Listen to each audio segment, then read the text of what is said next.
19. Atal Innovation Mission is set up under the option A Department of Science and Technology, option B Ministry of Labour and Employment, option C Niti Aayog, option D Ministry of Skill Development and Entrepreneurship. അപ്പോൾ ഏത് മിനിസ്ട്രിയുടെ കീഴിലാണ് അല്ലെങ്കിൽ ഏതിൻ്റെ കീഴിലാണ് Atal innovation missions വരുന്നത്? Okay, again നമുക്ക് അറിഞ്ഞിരുന്നാലേ പറ്റത്തുള്ളൂ. Atal innovation mission ഏതിൻ്റെ കീഴിലാണ് വരുന്നത്? നീതി ആയോഗിൻ്റെ അണ്ടറിലാണ് വരുന്നത്. Okay, so launched by government of India in 2016 ആണ്. 2016 അണ്ടർ നീതി ആയോഗാണ്. ഇതുകൂടാതെ എന്താണ് ഇതിൻ്റെ ഒബ്ജക്റ്റീവ് എന്താണ്? To promote a culture of innovation and entrepreneurship across the country. Okay, promote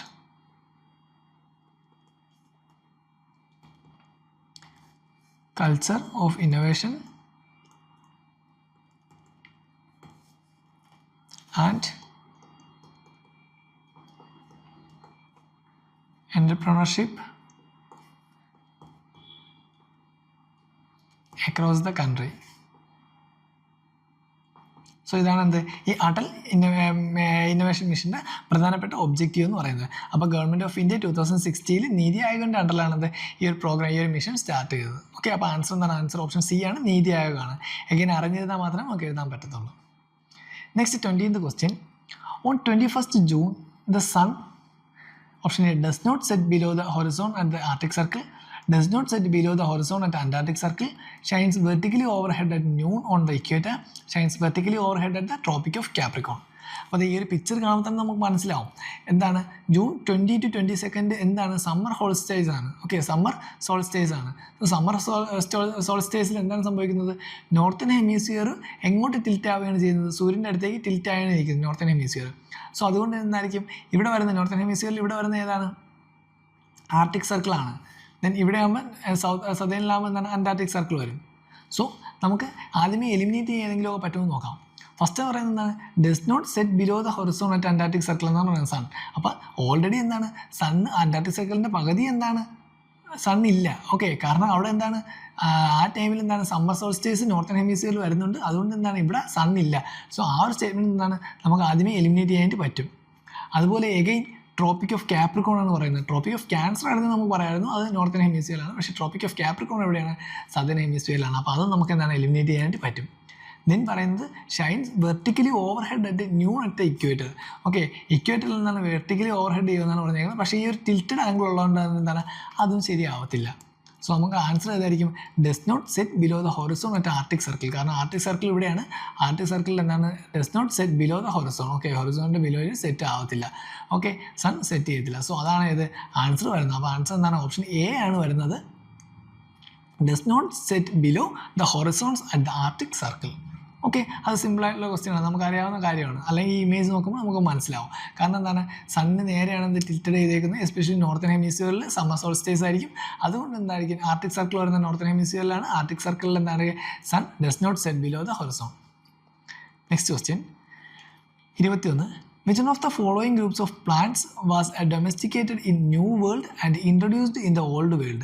okay, so new വേൾഡിൽ നിന്ന് ഓൾഡ് വേൾഡിലോട്ട് ഇൻട്രൊഡ്യൂസ് ചെയ്ത ഏതൊക്കെയെന്നാണ് ചോദിച്ചേക്കുന്നത്. Option A tobacco, cocoa and rubber, option B tobacco, cotton and rubber, option C cotton, coffee and sugar cane, option D rubber, coffee and wheat. അപ്പോൾ ഇതിൽ ഏതൊക്കെയാണ്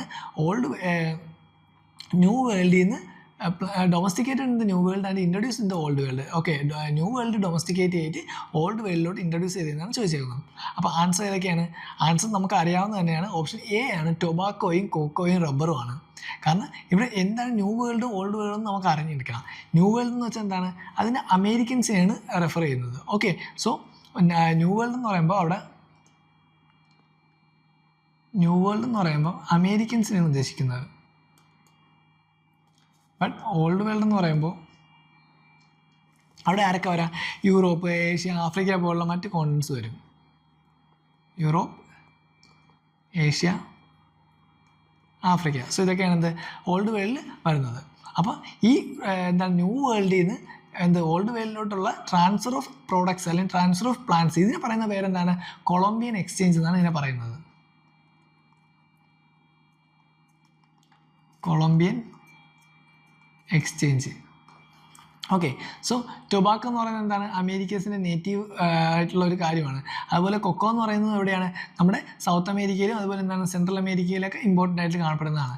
then റബ്ബറും അതുപോലെ തന്നെ എന്താണ് ആമസോൺ ബേസ്, സൗത്ത് അമേരിക്കയിലെ ആമസോൺ ബേസിലേക്ക് എന്താണ് റബ്ബറും കാണപ്പെടുന്നത്. സോ അതുകൊണ്ടാണെന്ത്, അതാണെന്ത് ന്യൂ വേൾഡിൽ ഉണ്ടായിട്ട് എങ്ങോട്ട് ഇൻട്രൊഡ്യൂസ് ചെയ്തത്, ഓൾഡ് വേൾഡിലോട്ട് ഇൻട്രൊഡ്യൂസ് ചെയ്തത്.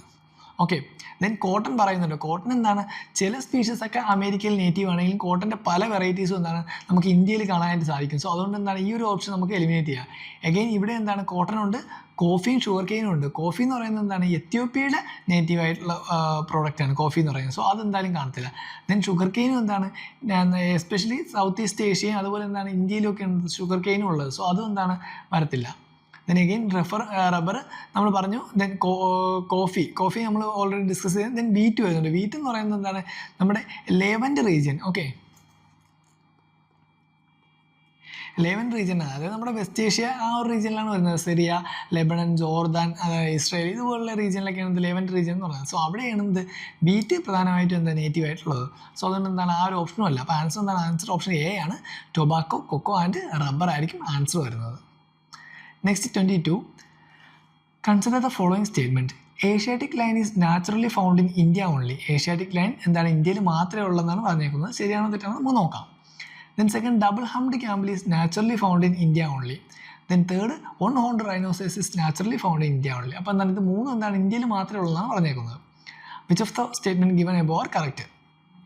അപ്പം നമുക്ക് അറിയാവുന്നൊരു കാര്യമാണ്, ഏഷ്യാറ്റിക് ലയൺ എന്ന് പറയുന്നത് എന്താണ് ഇന്ത്യയിൽ മാത്രമേ ഉള്ളൂ. കാരണം അത് പ്രധാനമായിട്ട് എവിടെയാണ്, നമ്മുടെ ഗുജറാത്തിലെ ഗിർ ഫോറസ്റ്റിൽ മാത്രമാണ് എന്ത് ഏഷ്യാറ്റിക് ലയൺ നാച്ചുറലി കാണപ്പെടുന്നത്. അത് നമുക്ക് അറിയാവുന്ന ഒരു കാര്യമാണ്. അപ്പോൾ എന്തായാലും അത് ശരിയായിട്ടുള്ള സ്റ്റേറ്റ്മെൻ്റ് ആണ്.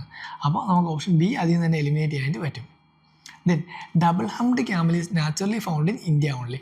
ഡബിൾ ഹംഡ് ക്യാമൽ എന്താണ് ഇന്ത്യയിൽ മാത്രമേ ഉള്ളതെന്നാണ് പറഞ്ഞേക്കുന്നത്. പക്ഷേ എന്താണ് അത് തെറ്റായിട്ടുള്ള സ്റ്റേറ്റ്മെൻ്റ് ആണ്. കാരണം ഡബിൾ ഹംഡ് ക്യാമലിന് അറിയപ്പെടുന്ന പേര് എന്താണ്, ബാക്ട്രിയൻ ക്യാമൽ എന്നാണ് അറിയപ്പെടുന്നത്. ബാക്ട്രിയൻ ക്യാമൽ എന്നാണ് ഡബിൾ ഹംഡ് ക്യാമലിന് അറിയപ്പെടുന്നത്. സോ അതെവിടെയൊക്കെയാണ്, native to steppes and cold desert of Central Asia. Okay, സ്റ്റെപ്പീസിലും അതുപോലെ എന്താണ് സെൻട്രൽ ഏഷ്യയിലെ കോൾഡ് ഡെസേർട്ടിലൊക്കെ എന്താണ് ഇതിനെ കാണാൻ പറ്റും. എസ്പെഷ്യലി എന്താണ് മംഗോളിയ റീജിയൻ, ചൈന അവിടെയൊക്കെ എന്താണ് ഇത് കാണാൻ പറ്റും. ചൈനയുടെ ഗോബി ഡെസേർട്ടിലൊക്കെ കാണാൻ പറ്റും. ഓക്കെ, സോ അവിടെയൊക്കെ എന്താണ് നമുക്ക് ഈ ഡബിൾ ഹംഡ് ക്യാമലിനെ കാണാൻ പറ്റും. സോ അതുകൊണ്ട് എന്താണ് രണ്ടാമത്തത് തെറ്റാണ്. അപ്പോൾ നമുക്ക് എന്താണ് ഓപ്ഷൻ ഡി യു എലിമിനേറ്റ് ചെയ്യാൻ പറ്റും. ഒന്ന് എന്തായാലും ഉണ്ട്, ഇനി മൂന്നുണ്ടാകുന്ന നോക്കിയാൽ മതി. One ഹോൺഡ് rhinoceros is naturally found in India only. One ഹോൺഡ് rhinoceros എന്താണ് ഇന്ത്യയിൽ മാത്രമേ ഉള്ളതെന്നാണ് പറഞ്ഞത്. പക്ഷേ അത് എന്താണ് തെറ്റാണ്. കാരണം ഇന്ത്യയുടെ നേറ്റീവ് ആണെങ്കിലും അതെന്താണ് നേപ്പാളിൽ സം പ്ലേസസിൽ എന്താണ് കാണുന്നുണ്ട്. നേപ്പാളിലും എന്താണ് ഈ വൺ ഹോൺഡ് റൈനോസേഴ്സിനെ കാണാം. സോ മൂന്നും തെറ്റാണ്. അപ്പോൾ ആൻസർ എന്താണ്, ആൻസർ ഓപ്ഷൻ എ ആണ്, വൺ ഓൺലി മാത്രമായിരിക്കും. ഓപ്ഷൻ എ വൺ ഓൺലി ആണ് ആൻസർ വരുന്നത്. കാരണം ഏഷ്യാറ്റിക് ലയൺ ഇന്ത്യയിൽ മാത്രമേ കാണപ്പെടുന്നു, especially in the Gir forest. Then double humped camel എവിടെയാണ്, ഇന്ത്യയിൽ മാത്രമല്ല അത് പ്രധാനമായിട്ടും വരുന്നത് ബാക്ട്രിയൻ ക്യാമൽ എന്നാണ് അറിയപ്പെടുന്നത് തന്നെ. അപ്പോൾ ചൈന, മംഗോളിയ ഈ റീജിയനിലൊക്കെ എന്താണ് അതിനെ കാണാനായിട്ട് സാധിക്കും. ദെൻ വൺ ഹോൺഡ് റൈനോസേഴ്സ് എവിടെയാണ്, പ്രധാനമായിട്ടും ഇന്ത്യയിലാണ് നേറ്റീവ് എങ്കിലും അതിനെ നേപ്പാളിലും എന്താണ് കാണാനായിട്ട് സാധിക്കും. സോ ആൻസർ ഓപ്ഷൻ എ ആണ്, one only. Next question, famous പ്ലേസും റിവറുമാണ്. പാന്ധാർപൂർ, ചന്ദ്രഭാഗ, തിരുച്ചിറപ്പള്ളി, കാവേരി, ഹംപി, മാലപ്രഭ. അപ്പോൾ ഇത് കാണുമ്പോൾ തന്നെ നമുക്ക് സിമ്പിളായിട്ട് എലിമിനേറ്റ് ചെയ്യാൻ പറ്റും. കാരണം എന്താണ്, ഹംപി നമുക്ക് കേൾക്കുമ്പോൾ തന്നെ അറിയാം ഏതാണ്, മാലപ്രഭ അല്ല തുംഗഭദ്രയാണ് ഹംപിയായിട്ട് റിലേറ്റ് ആയിട്ട് റിവർ വരുന്നത്. ഓക്കെ, എപ്പോഴും ഹംപിയായിട്ട് റിലേറ്റ് വരുന്ന റിവർ എപ്പോഴും ഏതായിരിക്കും, തുംഗഭദ്രയാണ്. സോ അതുകൊണ്ട് എന്താണ് ആ ഒരു ഓപ്ഷൻ ആദ്യമേ നമുക്ക് എലിമിനേറ്റ് ചെയ്യാനായിട്ട് പറ്റും. സോ ഓപ്ഷൻ 3 എലിമിനേറ്റ് ചെയ്താൽ തന്നെ നമുക്ക് ആൻസർ കിട്ടി. ഏതായിരിക്കും, ഓപ്ഷൻ എ ആയിരിക്കും, 1 and 2 മാത്രമായിരിക്കും. ഓക്കെ, പാന്ധാർപൂർ ചന്ദ്രഭംഗയാണ്. അതായത് ഒരു മഹാരാഷ്ട്രയിലൊരു ഫേമസ് ആയിട്ടുള്ള പിൽഗ്രിമേജ് സൈറ്റാണ് ഈ പാന്ധാർപൂർ എന്ന് പറയുന്നത്. മഹാരാഷ്ട്രയിലുള്ളൊരു ഫേമസ് പിൽഗ്രിമേജ് സൈറ്റാണ്. സോ അതിൻ്റെ ബാങ്ക്, അതിൻ്റെ സിറ്റുവേറ്റഡ് ആയിട്ടുള്ള റിവർ ബാങ്കാണ് ഭീമ റിവർ എന്ന് പറയുന്നത്. ഓക്കെ, ഈ ഭീമ റിവറിന് നമ്മൾ പറയുന്ന പേരാണ് ചന്ദ്രഭംഗ എന്ന് പറയുന്നത്. ഭീമ റിവറിന് ലോക്കലി അറിയപ്പെടുന്ന പേരാണെന്ത്, ചന്ദ്രഭംഗ എന്നുള്ളത്. ദെൻ തിരുച്ചിറപ്പള്ളി നമുക്കറിയാം, കാവേരി റിവർ അത് എന്താണ് തമിഴ്നാട്ടിൽ ലൊക്കേറ്റ് ചെയ്യുന്നതാണ്, തിരുച്ചിയിലാണിത്. ഓക്കെ, കാവേരി റിവർ വരുന്നത്. ദെൻ ഹംപി വരുമ്പോൾ എന്താണ്, ഹംപി നമ്മുടെ വിജയനഗര എംപയറിൻ്റെ ക്യാപിറ്റലാണ്. ഇത് ഏത് റിവറിൻ്റെ കീഴിലാണ്, തുംഗഭദ്ര റിവറിൻ്റെ കീഴിലാണ്. തുംഗഭദ്ര റിവറിൻ്റെ കീഴിലാണ്. സോ അതെന്താണ് തെറ്റായിട്ടുള്ള സ്റ്റേറ്റ്മെൻ്റ് ആയിരുന്നു, തെറ്റായിട്ടുള്ള മാച്ചിങ് ആയിരുന്നു. സോ ആൻസർ നമുക്ക് അതിൽ നിന്ന് തന്നെ കിട്ടും. Okay, next question 24. In a given year in India, official poverty lines are higher in some states than in other states because option A poverty rates vary from state to state, price level vary from state to state, gross state product varies from state to state, quality of public distribution varies from state to state. അപ്പോൾ ഇതിൽ ഏതാണ് option answer എന്നാണ് ചോദിച്ചേക്കുന്നത്.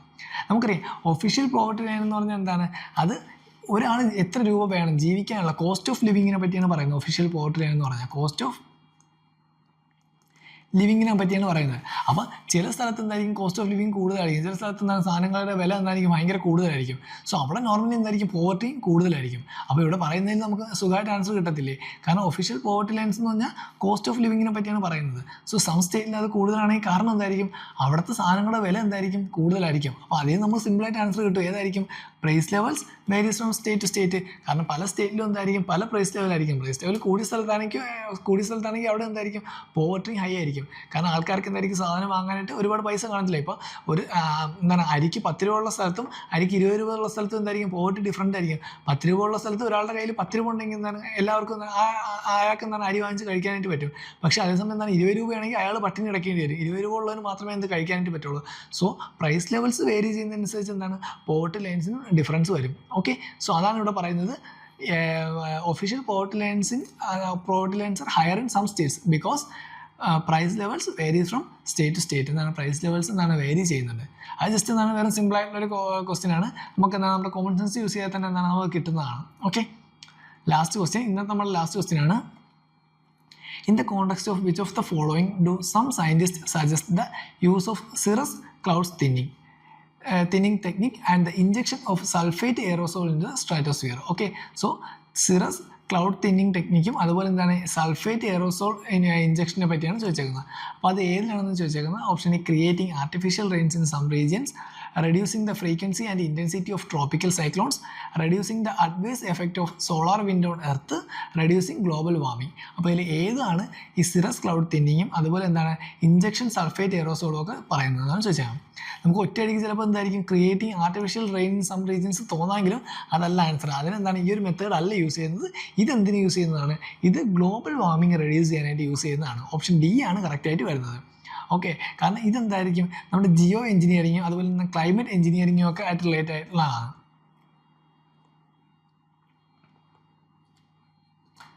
Jio engineering ആയിട്ട് relate ആയിട്ടുള്ള ഒരു പോർഷനാണ്. അതായത് എന്താണ് എർത്തിൻ്റെ ടെമ്പറേച്ചർ കൂൾ ചെയ്യുക, അതാണ് ഇതിൻ്റെ മെയിൻ ഉദ്ദേശം എന്ന് പറയുന്നത്. Cools the temperature of earth. Okay, and thereby reducing global warming. So അതാണ് ഏത് സിറസ് ക്ലൗഡ് തിന്നിങ്ങും അതുപോലെ എന്താണ് injection of sulphate aerosol into സ്ട്രാറ്റോസ്ഫിയറും പറയുന്നത്. 26th question. In the context of which one of the following are the terms pyrolysis and plasma gasification mentioned? Okay, so about pyrolysis and plasma gasification കുറിച്ചാണ് ചോദിച്ചേക്കുന്നത്. നമുക്ക് options നോക്കാം. Option A, extraction of rare earth elements. Option B, natural gas extraction technologies. Option C, hydrogen fuel based automobiles. Option D, waste to energy technologies. So ഇതെന്താണ് ഒരു fact based ആയിട്ടുള്ള question ആണ്. നമുക്ക് അറിഞ്ഞിരുന്നാൽ മാത്രമേ ഇതായത് എന്താണ് പൈറോളിസിസ് അല്ലെങ്കിൽ എന്താണ് പ്ലാസ്മ ഗ്യാസിഫിക്കേഷൻ എന്നുള്ള പ്രോസസ്സ് നമുക്ക് അറിഞ്ഞാൽ മാത്രമേ എഴുതാനായിട്ട് പറ്റത്തുള്ളൂ. സോ ഇതിൻ്റെ ആൻസർ വരുന്നത് ഓപ്ഷൻ ഡി ആണ്. വേസ്റ്റ് ടു എനർജി ടെക്നോളജീസിനെയാണ് എന്തെന്ന് പറയുന്നത് പൈറോളിസിസും അതുപോലെ എന്താണ് പ്ലാസ്മ ഗ്യാസിഫിക്കേഷനും പറയുന്നത്. ഓക്കെ, സോ നമുക്കപ്പോൾ നോക്കാം എന്താണ് പൈറോളിസിസ് അല്ലെങ്കിൽ എന്താണ് പ്ലാസ്മ ഗ്യാസിഫിക്കേഷൻ അത് നോക്കാം. ഓക്കെ, ഫസ്റ്റ് പൈറോളിസിസിനെ പറ്റി നോക്കാം.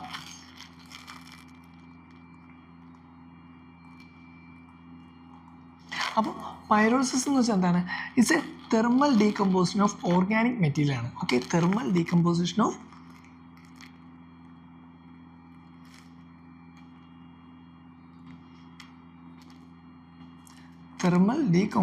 Of organic material. Okay, so organic മെറ്റീരിയലിൻ്റെ തെർമൽ ഡീകമ്പോസിഷൻ നടക്കുകയാണ്. എങ്ങനെയാണ്? In the absence of oxygen. Okay, in the absence of oxygen at a high temperature. So ഈ ഒരു പ്രോസസ്സിനെയാണ് എന്തെന്ന് പറയുന്നത് പൈറോളിസിസ് എന്ന് പറയുന്നത്. അപ്പോൾ ഇതിൻ്റെ ഫലമായിട്ട് എന്താവും, ഇത് ബ്രേക്ക് ഡൗൺ ചെയ്തിട്ട് വേസ്റ്റ് ചെറിയ ചെറിയ മോളിക്യൂൾസോ അല്ലെങ്കിൽ എന്താണ് അതുകൂടെ എന്താണ് സിൻഗ്യാസിനെയും പ്രൊഡ്യൂസ് ചെയ്യും. ഓക്കെ, സോ ഈ പൈറോളിസിസ് വഴി എന്താണ് അത് പൈറോളിസിസ് എന്ന് വെച്ചാൽ എന്താണ് അത് തെർമൽ ഡീകമ്പോസിഷൻ ഓഫ് ഓർഗാനിക് മെറ്റീരിയലാണ്. എന്തിൻ്റെ ആബ്സെൻസിലും ഓക്സിജൻ്റെ ആബ്സെൻസിലും ഹൈ ടെമ്പറേച്ചറിലുള്ള തെർമൽ ഡീകമ്പോസിഷനാണ്. ഇതിൻ്റെ ഫലമായിട്ട് എന്തുണ്ടാകും? സിൻഗ്യാസ് പ്രൊഡ്യൂസ് ചെയ്യുന്നുണ്ട്. ഓക്കെ, അവിടെ എന്താണ് ചെറിയ ചെറിയ മോളിക്യൂൾസും അതുപോലെ എന്താണ് സിൻഗ്യാസും പ്രൊഡ്യൂസ് ചെയ്യുന്നുണ്ട്. അതുകൂടാതെ ബയോ ഓയിൽ, ഓക്കെ ഇവിടെ ആയിട്ട് എഴുതാം, bio oil, syngas and solid residues like biochar ഇതൊക്കെ എന്താണ് ഉണ്ടാകുന്നു. അപ്പോൾ ഇത് യൂസ് ചെയ്തിട്ട് പിന്നെ എന്ത് ചെയ്യുന്നുണ്ട്? എനർജി ജനറേഷൻ ചെയ്യുന്നുണ്ട്. സോ ആ ഒരു പ്രോസസ്സിന് എന്തെന്ന് പറയുന്നത്? പൈറോളിസിസ് എന്ന് പറയുന്നത്. So thermal decomposition of organic material in the absence of oxygen at high temperature. ഈ ഒരു പ്രോസസ്സിനാണ് പൈറോളിസിസ് എന്ന് പറയുന്നത്. സോ ഇതിൻ്റെ ഫലമായിട്ട് എന്തൊക്കെയാണ് ഉണ്ടാകുന്നത്? ബയോ ഓയിൽ ഉണ്ടാകുന്നുണ്ട്, സിൻഗ്യാസ് ഉണ്ടാകുന്നു, അതുപോലെ എന്താണ് ബയോചാർ ക്രിയേറ്റ് ചെയ്യുന്നത്. അപ്പോൾ ഇതൊക്കെ യൂസ് ചെയ്ത് നമുക്ക് എന്ത് ചെയ്യാനായിട്ട് സാധിക്കും? എനർജി ജനറേറ്റ് ചെയ്യാനായിട്ട് സാധിക്കും. സോ അതാണ് പൈറോളിസിസ് പറയുന്നത്. നെക്സ്റ്റ് എന്താണ്? പ്ലാസ്മ ഗ്യാസിഫിക്കേഷൻ ഉണ്ട്, അത് നമുക്ക് നോക്കാം. പൈറോളിസിസ് എന്തായാലും ഒന്ന് മാറ്റിയാണ്. നെക്സ്റ്റ് പ്ലാസ്മ ഗ്യാസിഫിക്കേഷൻ എന്താണെന്ന് നമുക്ക് നോക്കാം.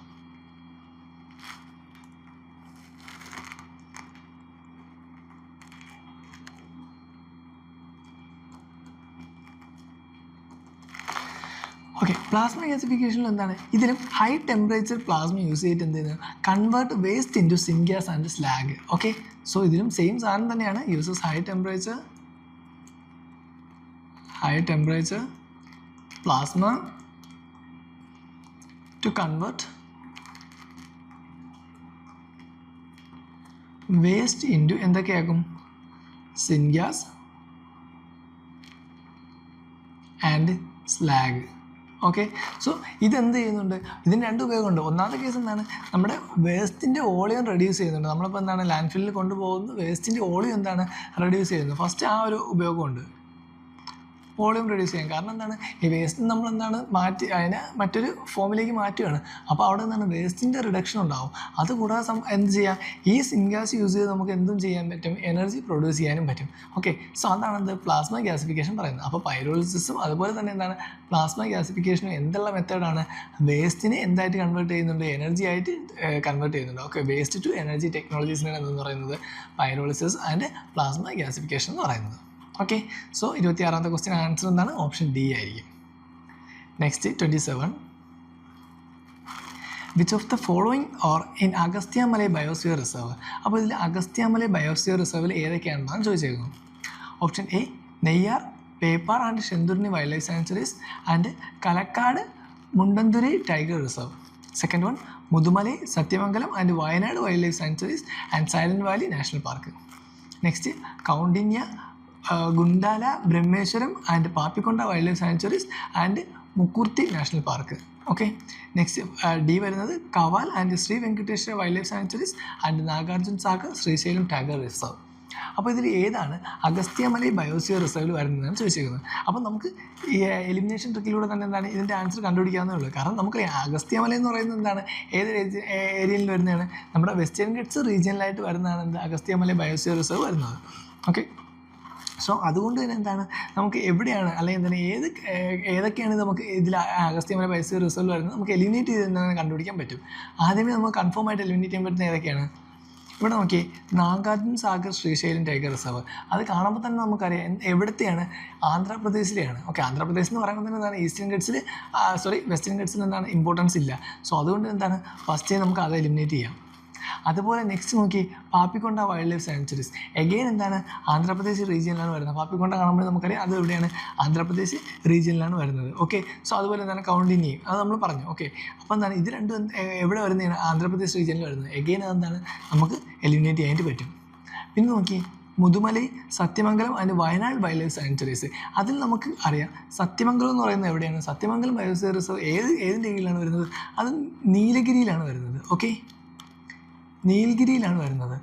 ഓക്കെ, സോ അതുകൊണ്ട് എന്താണ് ആ ഒരു ഓപ്ഷൻ നമുക്ക് അവിടെ നിന്ന് തന്നെ എന്താണ് എലിമിനേറ്റ് ചെയ്യാനായിട്ട് പറ്റും. കാരണം സത്യമംഗലം ടൈഗർ റിസർവ് വരുമ്പോൾ നീലഗിരി വരുമ്പോൾ എന്താണ് നമ്മുടെ തമിഴ്നാട് അതുപോലെ കർണാടക, കേരളം മൂന്നിൻ്റെയും കൂടെ ഒരു ജോയിൻ വരുന്നതാണ്. ഓക്കെ, മൂന്നിൻ്റെയും ബോർഡർ പങ്കിടുന്നുണ്ട്. സോ അതും എന്താണ് എന്തായാലും വരത്തില്ല നമുക്കറിയാം. അപ്പോൾ പിന്നെ നമുക്ക് ഓരോ ആൻസർ ഉള്ള ഏതായിരിക്കും? ഓപ്ഷൻ എ ആയിരിക്കും. നെയ്യാർ, പേപ്പാറ, അതുപോലെ Shendurney wildlife sanctuaries, then Kalakkad Mundanthurai tiger reserve. So ഇതാണ് ഇവിടെ വരുന്നത് അഗസ്ത്യമല ബയോസ്ഫിയർ റിസർവിൽ വരുന്നത്. ഓക്കെ. സോ നമുക്ക് എലിമിനേറ്റിലൂടെ ചെയ്യാൻ പറ്റുന്നതാണ് അവസാനത്തെ രണ്ടെണ്ണം ആദ്യമേ നമുക്ക് എന്താണ് എലിമിനേറ്റ് ചെയ്യാൻ പറ്റും. കാരണം പാപ്പിക്കൊണ്ടേ കൗണ്ടിനി എവിടെയാണ് വരുന്നത്? ആന്ധ്രാപ്രദേശിൽ വരുന്നതാണ്. സോ അതുകൊണ്ട് എന്താണ് അത് എന്തായാലും വെസ്റ്റേൺ ഗട്ട്സിൻ്റെ ഭാഗമാകത്തില്ല, നമുക്ക് മനസ്സിലാവും. സോ അത് രണ്ടും എന്താണ് ആദ്യമേ എലിമിനേറ്റ് ചെയ്യാനായിട്ട് പറ്റും. അതുപോലെ നാഗാർജുന സാഗർ ശ്രീശൈലവും അതും ആന്ധ്രാപ്രദേശ് വരുന്നതാണ്, അത് എലിമിനേറ്റ് ചെയ്യാം. പിന്നെ നമുക്ക് എന്താണ് സത്യമംഗലം ടൈഗർ റിസർവ് എവിടെയാണെന്ന് അറിയാം. സത്യമംഗലം വൈൽഡ് ലൈഫ് സാങ്ച്വറീസ് എവിടെയാണെന്ന് മനസ്സിലായാൽ അതും എന്താണ് നീലഗിരിയുടെ ഭാഗമാണ്. അത് നീലഗിരിയുടെ ഭാഗമാകുമ്പോൾ എന്താണ് കേരള, തമിഴ്നാട്, കർണാടക ബോർഡർ റീജിയനിലാണ് കിടക്കുന്നത്. സോ അതുകൊണ്ട് എന്താണ് അതും ഈ അഗസ്ത്യമലൈ ബയോസ്ഫിയർ റിസർവിൽ വരത്തില്ല. പിന്നെ നമുക്കുള്ള ഒരു ആൻസർ ഏതാണ്? ഓപ്ഷൻ എ ആണ്. Neyyar, Peppara and Shendurney wildlife sanctuaries and Kalakkad Mundanthurai tiger reserve, ഇതാണ് ആൻസറായിട്ട് വരുന്നത്. ഓക്കെ. സോ നമുക്ക് അഗസ്ത്യമല നോക്കുമ്പോൾ എന്താണ് അത് എന്നാണ് എസ്റ്റാബ്ലിഷ് ചെയ്തത്? 2001 അഗസ്ത്യമല എസ്റ്റാബ്ലിഷ് ചെയ്തത്. ഏതിൻ്റെ കീഴിലാണ്? വെസ്റ്റേൺ ഗട്ട്സിൻ്റെ കീഴിലാണ്. പ്രധാനമായിട്ടും കേരളത്തിൽ, തമിഴ്നാടിന് മാത്രമേ ഉള്ളൂ. ഓക്കെ. കേരള, തമിഴ്നാട് റീജിയനിലാണ് അഗസ്ത്യമല ബയോസ്ഫിയർ റിസർവ് കാണുന്നത്. ഓക്കെ. വേറെ പിന്നെ അതിൽ പ്രത്യേകിച്ച് നോക്കാനൊന്നുമില്ല. നമ്മളെന്താണ് ഓൾറെഡി പറഞ്ഞു കഴിഞ്ഞു. ബാക്കി മുതുമലയായാലും അതുപോലെ സത്യമംഗലം ആയാലും ഇതൊക്കെ എന്താണ് നീലഗിരിയുടെ അണ്ടറിൽ വരുന്നു. ദെൻ പിന്നെ എന്താണ് കൗണ്ടിനി, പാപ്പിക്കൊണ്ടേ നമ്മൾ പറഞ്ഞു ആന്ധ്രാപ്രദേശ്. ദെൻ അതുപോലെ തന്നെ എന്താണ് നാഗാർജുന സാഗർ ശ്രീശൈലം ഇവിടെ വരുന്നതുകൊണ്ട് തന്നെ എന്താണ് അതും ആന്ധ്രാപ്രദേശിൻ്റെ കീഴിലുള്ളതാണ്. ഓക്കെ. ഓക്കെ. നമുക്കപ്പോൾ 28ാമത്തെ ക്വസ്റ്റ്യനിലേക്ക് പോകാം. 28. Consider the following statements. Some species of turtles are herbivorous. Some species of fish are herbivorous. Some species of marine mammals are herbivorous. Some species of snakes are viviparous. അപ്പോൾ ഇതിൽ ഏതൊക്കെ സ്റ്റേറ്റ്മെൻറ്റാണ് ശരിയെന്നാണ് ചോദിച്ചാൽ നമുക്ക് normally ഇതിൽ eliminate ചെയ്യാൻ പറ്റുമോ നോക്കാം. Fourth statement നോക്കി. Some species of snakes are viviparous. Okay. Normally snakes ഒക്കെ എന്തായിരിക്കും? മുട്ടയിടുകയാണ് ചെയ്യുന്നത്. ബട്ട് ഇവിടെ പറയുന്നത് എന്താണ്? വിവിപാരസ്, അതായത് പ്രസവിക്കുന്നു എന്നാണ് പറയുന്നത്. നമ്മൾ തന്നെ കേട്ടിട്ടുണ്ട് നമ്മുടെ വൈപ്പർ ഇനത്തിൽപ്പെട്ട ചില സ്നേക്സ് ഒക്കെ എന്തായിരിക്കും? പ്രസവിക്കുകയായിരിക്കും ചെയ്യുന്നത്, അതായത് അണലി വർഗ്ഗത്തിൽപ്പെട്ടത്. സോ അതുകൊണ്ട് തന്നെ ആ ഒരു സ്റ്റേറ്റ്മെൻറ്റ് ശരിയാണെന്ന് നമുക്ക് എന്തായാലും മനസ്സിലാവും. അപ്പോൾ നമുക്ക് ഏത് എലിമിനേറ്റ് ചെയ്യാം? ഓപ്ഷൻ എ ഡിലീറ്റ് ചെയ്ത് കളയാം. പിന്നെ നോക്കി. Some species of marine mammals are herbivorous. നമ്മൾ പഠിച്ചിട്ടുള്ളതാണ് നമ്മുടെ സീ കൗ അല്ലെങ്കിൽ ഡുഗോങ്ങിനെ പറ്റിയൊക്കെ പഠിച്ചിട്ടുണ്ട്. അതെന്താണ്? കൂടുതലും സീ ഗ്രാസ് മാത്രമാണ് കഴിക്കുന്നത് നമ്മൾ പഠിച്ചിട്ടുണ്ട്. സോ ആ ഒരു സ്റ്റേറ്റ്മെൻറ്റ് നമുക്ക് എന്താണ് ശരിയാണെന്ന് മനസ്സിലാക്കാൻ പറ്റും. അപ്പോൾ നമുക്ക് ഏത് എലിമിനേറ്റ് ചെയ്യാൻ പറ്റും? 3 ഉണ്ടെങ്കിൽ നമുക്ക് എന്താണ് സി എലിമിനേറ്റ് ചെയ്യാൻ പറ്റും. സോ ദെന്നുള്ള എന്താണ് 2, 3 and 4, 1, 2, 3 and 4. അപ്പോൾ 2 എന്തായാലും ഉണ്ടെന്ന് ഇതിൽ നിന്ന് മനസ്സിലാവും. So some species of fish are herbivorous ശരിയായിട്ടുള്ള സ്റ്റേറ്റ്മെൻറ്റാണ്. പിന്നെ ഉള്ള എന്താണ് 1 മാത്രമാണ് some species of turtles are herbivorous. ആ ഒരു സ്റ്റേറ്റ്മെൻറ്റ് എന്താണ് ശരിയാണ്. ഓക്കെ. ചില ടർട്ടിൽ സ്പീഷീസ് എന്താണ് ഹെർബിവോറസ് ആണ്. സോ ആൻസർ ഏതായിരിക്കും? അപ്പോൾ 4 കറക്റ്റ് ആയിരിക്കും. ആൻസർ ഓപ്ഷൻ ഡി ആണ്. 1, 2, 3 and 4 ആയിരിക്കും. ഓക്കെ. സോ നമുക്കറിയാം ഈ ഗ്രീൻ സീ ടർട്ടിൽ എന്ന് പറയുന്ന ഒരു ടർട്ടിലുണ്ട്. Green see turtle.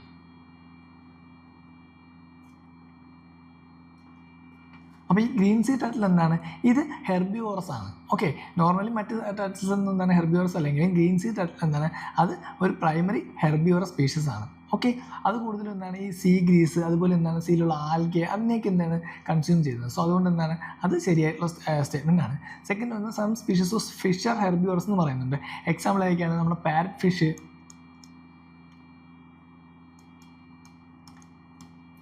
അതുപോലെ സുർജിയോൺ ഫിഷ്. ഇതൊക്കെ എന്താണ് ഹെർബിവോറസിന് എക്സാമ്പിളാണ്. ഹെർബിവോറസ് ഫിഷ് സ്പീഷീസിന് എക്സാമ്പിളാണ്. ഇനി മറൈൻ മാമൽ നമ്മൾ ഓൾറെഡി പറഞ്ഞതാണ്. ഏതായിരിക്കും? സീ കൗ അല്ലെങ്കിൽ ഡുഗോങ് എന്ന് പറയുന്നത്. ദെൻ സ്നേക്സ് വരുമ്പോൾ ഏതൊക്കെ ആയിരിക്കും? നമ്മൾ പറഞ്ഞു വൈപ്പർ, അതുപോലെ തന്നെ വൈപ്പേഴ്സ് ഉണ്ട്. Okay. And green ആനക്കോണ്ട.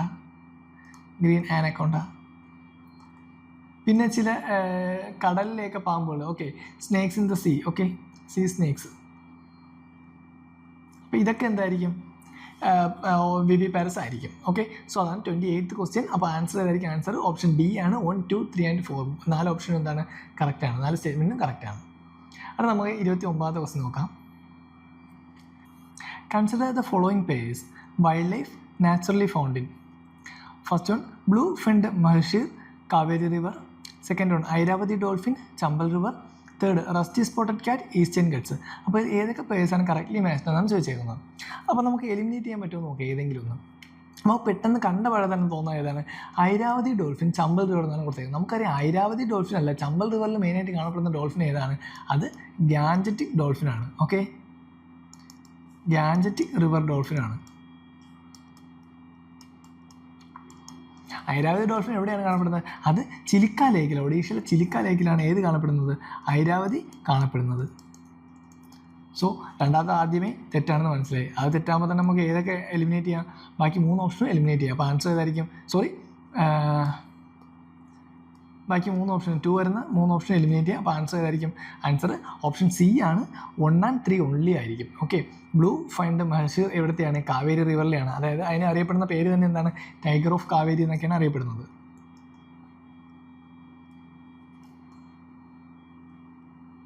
Tiger of Kaveri എന്നറിയപ്പെടുന്നത്. സോ ഇതെന്താണ്? ഒരു തരത്തിലുള്ള ഫിഷാണ്. ഓക്കെ, ബ്ലൂ ഫൈൻഡ് മഷീർ എന്ന് വെച്ചാൽ എന്താണ്? ഒരു ഫിഷ് സ്പീഷീസ് ആണ്. നമ്മുടെ കാവേരി റിവറിൽ കാണപ്പെടുന്ന ഒരു ഫിഷ് സ്പീഷീസ് ആണ് എന്ന് പറയുന്നത് ബ്ലൂ ഫൈൻഡ് മഷീർ എന്ന് പറയുന്നത്. ദെൻ സെക്കൻഡ് പറഞ്ഞു ഐരാവതി ഡോൾഫിൻ എവിടത്തെയാണ്? അത് ചിലിക്ക ലേക്കിലാണ് കാണപ്പെടുന്നത്. ഇവിടെ ചമ്പൽ റിവർ എന്നാണ് കൊടുത്തേക്കുന്നത്. ചമ്പലിൽ കാണപ്പെടുന്നതാണ് ഗാൻജറ്റിക് ഡോൾഫിനാണ്. ദെൻ റസ്റ്റി സ്പോട്ടഡ് ക്യാറ്റ് അതെവിടെയാണ്? ഈസ്റ്റേൺ ഗട്ടിൽ കാണപ്പെടുന്നതാണ്. ഓക്കെ, വേൾഡിൽ തന്നെ ഏറ്റവും സ്മോളസ്റ്റ് ആയിട്ടുള്ള വൈൽഡ് ക്യാറ്റ്സ് ആണ് എന്ന് പറയുന്നത് ഈ റസ്റ്റി സ്പോട്ടഡ് ക്യാറ്റ്സ് എന്ന് പറയുന്നത്, ഈസ്റ്റേൺ ഗട്ട്സിൽ കാണപ്പെടുന്നത്. ഇത് കൂടാതെ എവിടെയൊക്കെയാണ്? പ്രധാനമായിട്ടും ഇന്ത്യയിൽ, അതുപോലെ ശ്രീലങ്ക. ഇന്ത്യയിൽ തന്നെ പ്രധാനമായിട്ടും western ghats, eastern ghats, then eastern ghats, then central India. Okay, central India ഇവിടെയൊക്കെയാണ് എന്ത്? ഈ ക്യാറ്റ് സ്പീഷീസ് കാണപ്പെടുന്നത്, റസ്റ്റി സ്പോട്ടഡ് ക്യാറ്റ് കാണപ്പെടുന്നത്. വേൾഡിൽ തന്നെ എന്താണ്? ഏറ്റവും സ്മോളസ്റ്റ് ആയിട്ടുള്ള വൈൽഡ് ക്യാറ്റാണ് എന്ന് പറയുന്നത് റസ്റ്റി സ്പോട്ടഡ് ക്യാറ്റ് എന്ന് പറയുന്നത്. ഓക്കെ, സോ ആൻസർ വരുന്നത് ഓപ്ഷൻ സി ആണ്, 1 and 3 ഓൺലി ആയിരിക്കും. നെക്സ്റ്റ് 30ാമത്തെ ക്വസ്റ്റ്യൻ നോക്കാം. Why is there a great concern about the microbeads that are released into environment? അപ്പോൾ എന്താണ് മൈക്രോബീഡ്സിനുള്ള കൺസേൺസ് എന്നാണ് ചോദിച്ചേക്കുന്നത്. Option A, they are considered harmful to marine ecosystem. They are considered to cause skin cancer in children. They are small enough to be absorbed by crops, plants in irrigated fields. They are often found to be used as food adulterants. So adulterants ഇതിൽ ഏതാണ് ശരിയായിട്ടുള്ള statement എന്ന് വെച്ചാൽ മൈക്രോബീഡ്സ് എന്താണ്? മൈക്രോബീഡ്സ് എന്താണെന്ന് അറിഞ്ഞാലേ നമുക്ക് എഴുതാൻ പറ്റുള്ളൂ. മൈക്രോബീഡ്സ് എന്ന് വെച്ചാൽ എന്താണ്? ഇത് നമ്മൾ അറിഞ്ഞിരിക്കേണ്ടതാണ്. കാരണം എന്താണ്? കറണ്ട് അഫയേഴ്സ് റിലേറ്റഡ് ആയിട്ടുള്ള ക്വസ്റ്റ്യനും കൂടിയാണ്. ഇതുകൂടാതെ നമുക്ക് സയൻസ് ആൻഡ് ടെക്കിലും എന്താണ് ഈ മൈക്രോബീഡ്സിനെ പറ്റി പറയുന്നുണ്ട്. സോ മൈക്രോബീഡ്സ് എന്ന് വെച്ചാൽ എന്താണ്? ഇതൊരു ടൈനി സോളിഡ് പാർട്ടിക്കിൾസ് ആണ്. Okay, tiny solid particles. Okay, so tiny solid particles ആണ് എന്ന് പറയുന്നത് മൈക്രോബീഡ്സ് എന്ന് പറയുന്നത്. ആൻഡ് ആൾസോ എന്താണ് ഇതിൻ്റെ സൈസ് എത്രയായിരിക്കും? യൂഷ്വലി ലെസ് ദാൻ 5 millimeter ആയിരിക്കും. ഓക്കെ, അതിൻ്റെ ഡയമീറ്റർ വരുന്നത് ലെസ് ദാൻ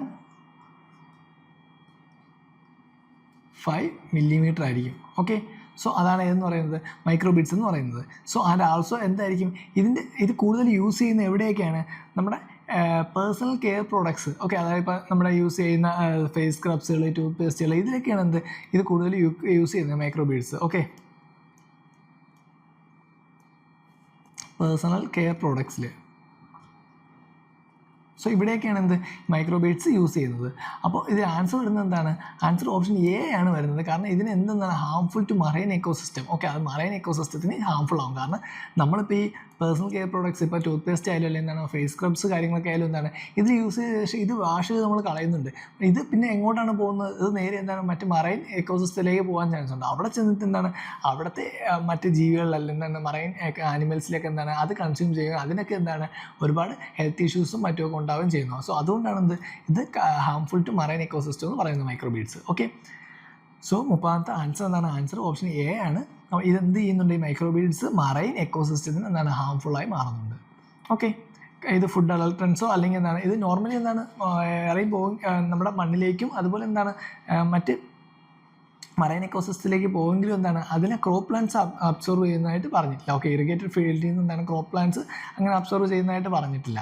ഓക്കെ, അതുകൂടാതെ എന്താണ് കുട്ടികളിൽ സ്കിൻ ക്യാൻസർ ഉണ്ടാക്കുന്ന കാര്യം എന്താണ് ഇത് പറഞ്ഞിട്ടില്ല. സോ ആൻസർ എന്താണ്? ആൻസർ ഓപ്ഷൻ എ ആണ്. They are considered harmful to marine ecosystem ആയിരിക്കും റൈറ്റ് ആയിട്ടുള്ള ആൻസർ വരുന്നത്. Next 31. Recently, there was a growing awareness in our country about the importance of Himalayan nettle because it is found to be a sustainable source of anti-malarial drug, biodiesel, pulp for paper industry, textile fiber. അപ്പോൾ Himalayan നെറ്റിലിന് എന്താണെന്നാണ് ചോദിച്ചേക്കുന്നത്. Again current affairs ആണ്, അറിഞ്ഞിരുന്നാൽ മാത്രമേ നമുക്ക് answer എഴുതാനായിട്ട് പറ്റത്തുള്ളൂ. Answer എന്താണ്? Himalayan net എന്ന് പറഞ്ഞാൽ അതൊരു ടെക്സ്റ്റൈൽ ഫൈബറാണ്. ഓക്കെ, ഹിമാലയൻ നെറ്റ് എന്ന് പറഞ്ഞാൽ എന്താണ്? അതൊരു ടെക്സ്റ്റൈൽ ഫൈബറാണ്. സോ ഇതിൻ്റെ ഫൈബർ യൂസ് ചെയ്യുന്നതാണ് എക്കോ ഫ്രണ്ട്ലി ആയിട്ടുള്ള ഫാബ്രിക്സ് നമുക്ക് നിർമ്മിക്കാനായിട്ട് സാധിക്കും. അതാണ് ഇത് ന്യൂസിൽ റീസെൻ്റ് ആയിട്ട് വന്നതിന് കാരണം, എക്കോ ഫ്രണ്ട്ലി ഫാബ്രിക്സ്.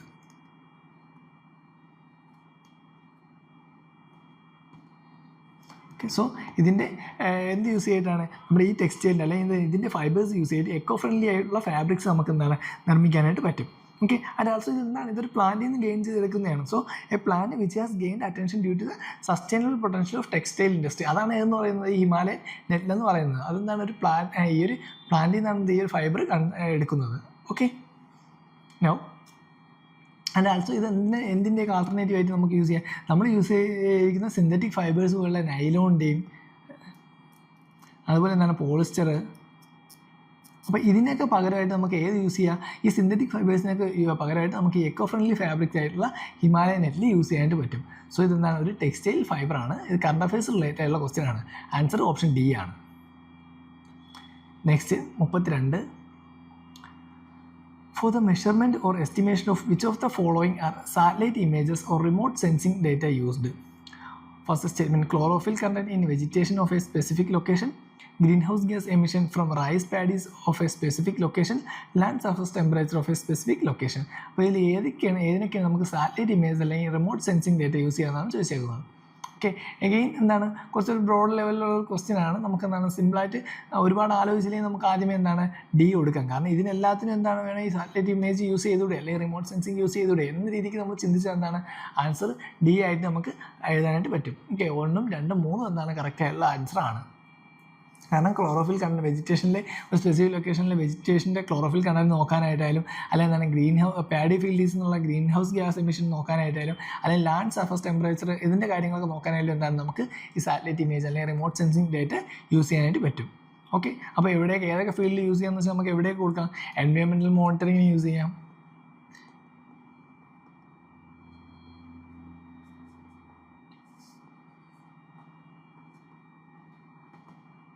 ദെൻ അതുകൂടാതെ എന്താണ് അഗ്രികൾച്ചർ ഫീൽഡിൽ യൂസ് ചെയ്യാനായിട്ട് സാധിക്കും,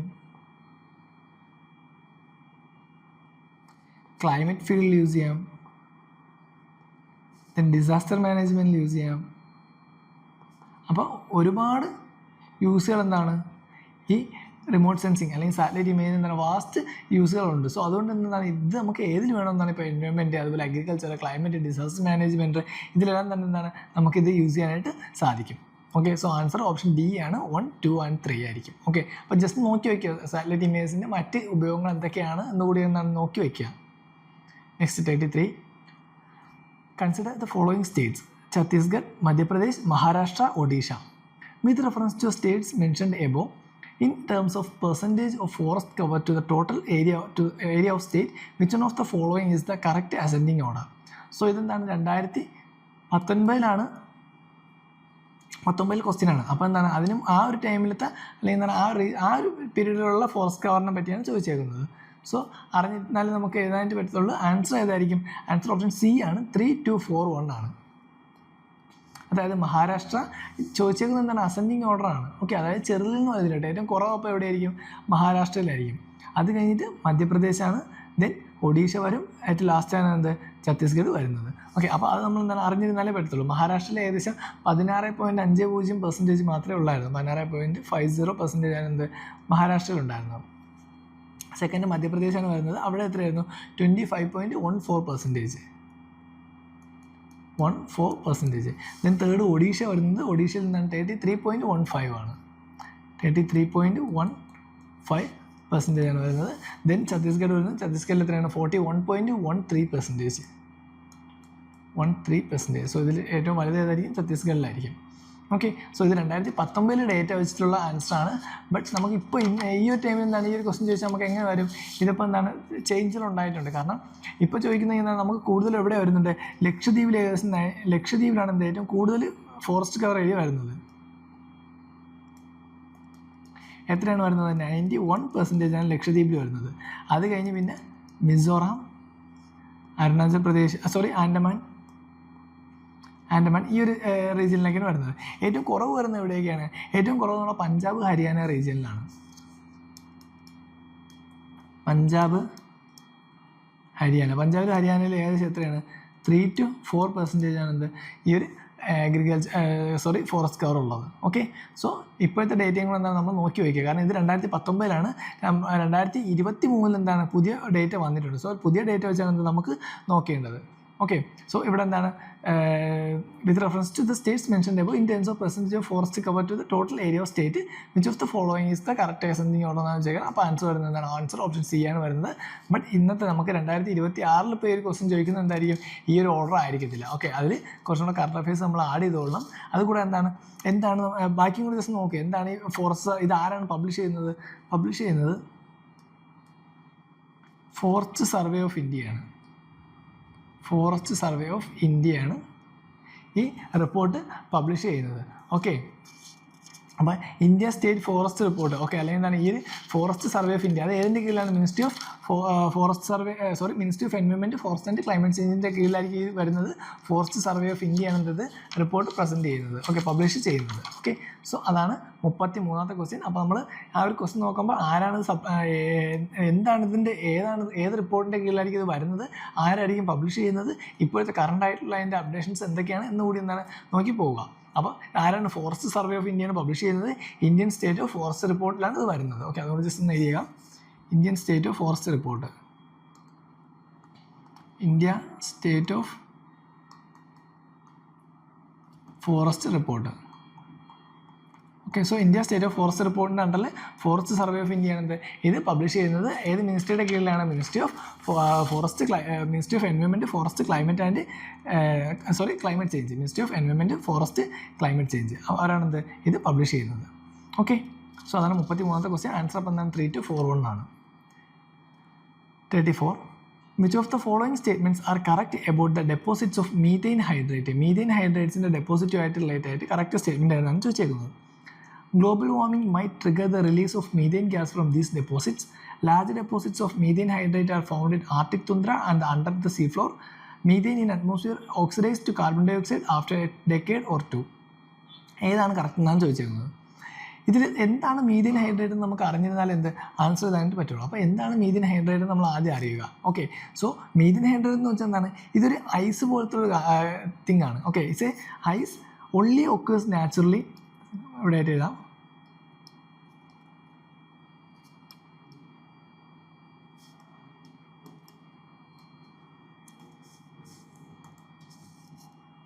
Naturally in subsurface deposits where temperature and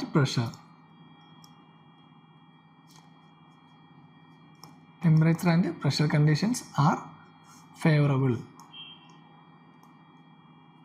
Okay, so it's an ice only occur naturally in subsurface deposits where temperature and pressure conditions are favorable. അപ്പോൾ അതാണ് അവിടെ important ആയിട്ടുള്ള point. എന്തായിരിക്കും ഇവിടെ? ടെമ്പറേച്ചറും പ്രഷർ കണ്ടീഷനും എന്താണ്?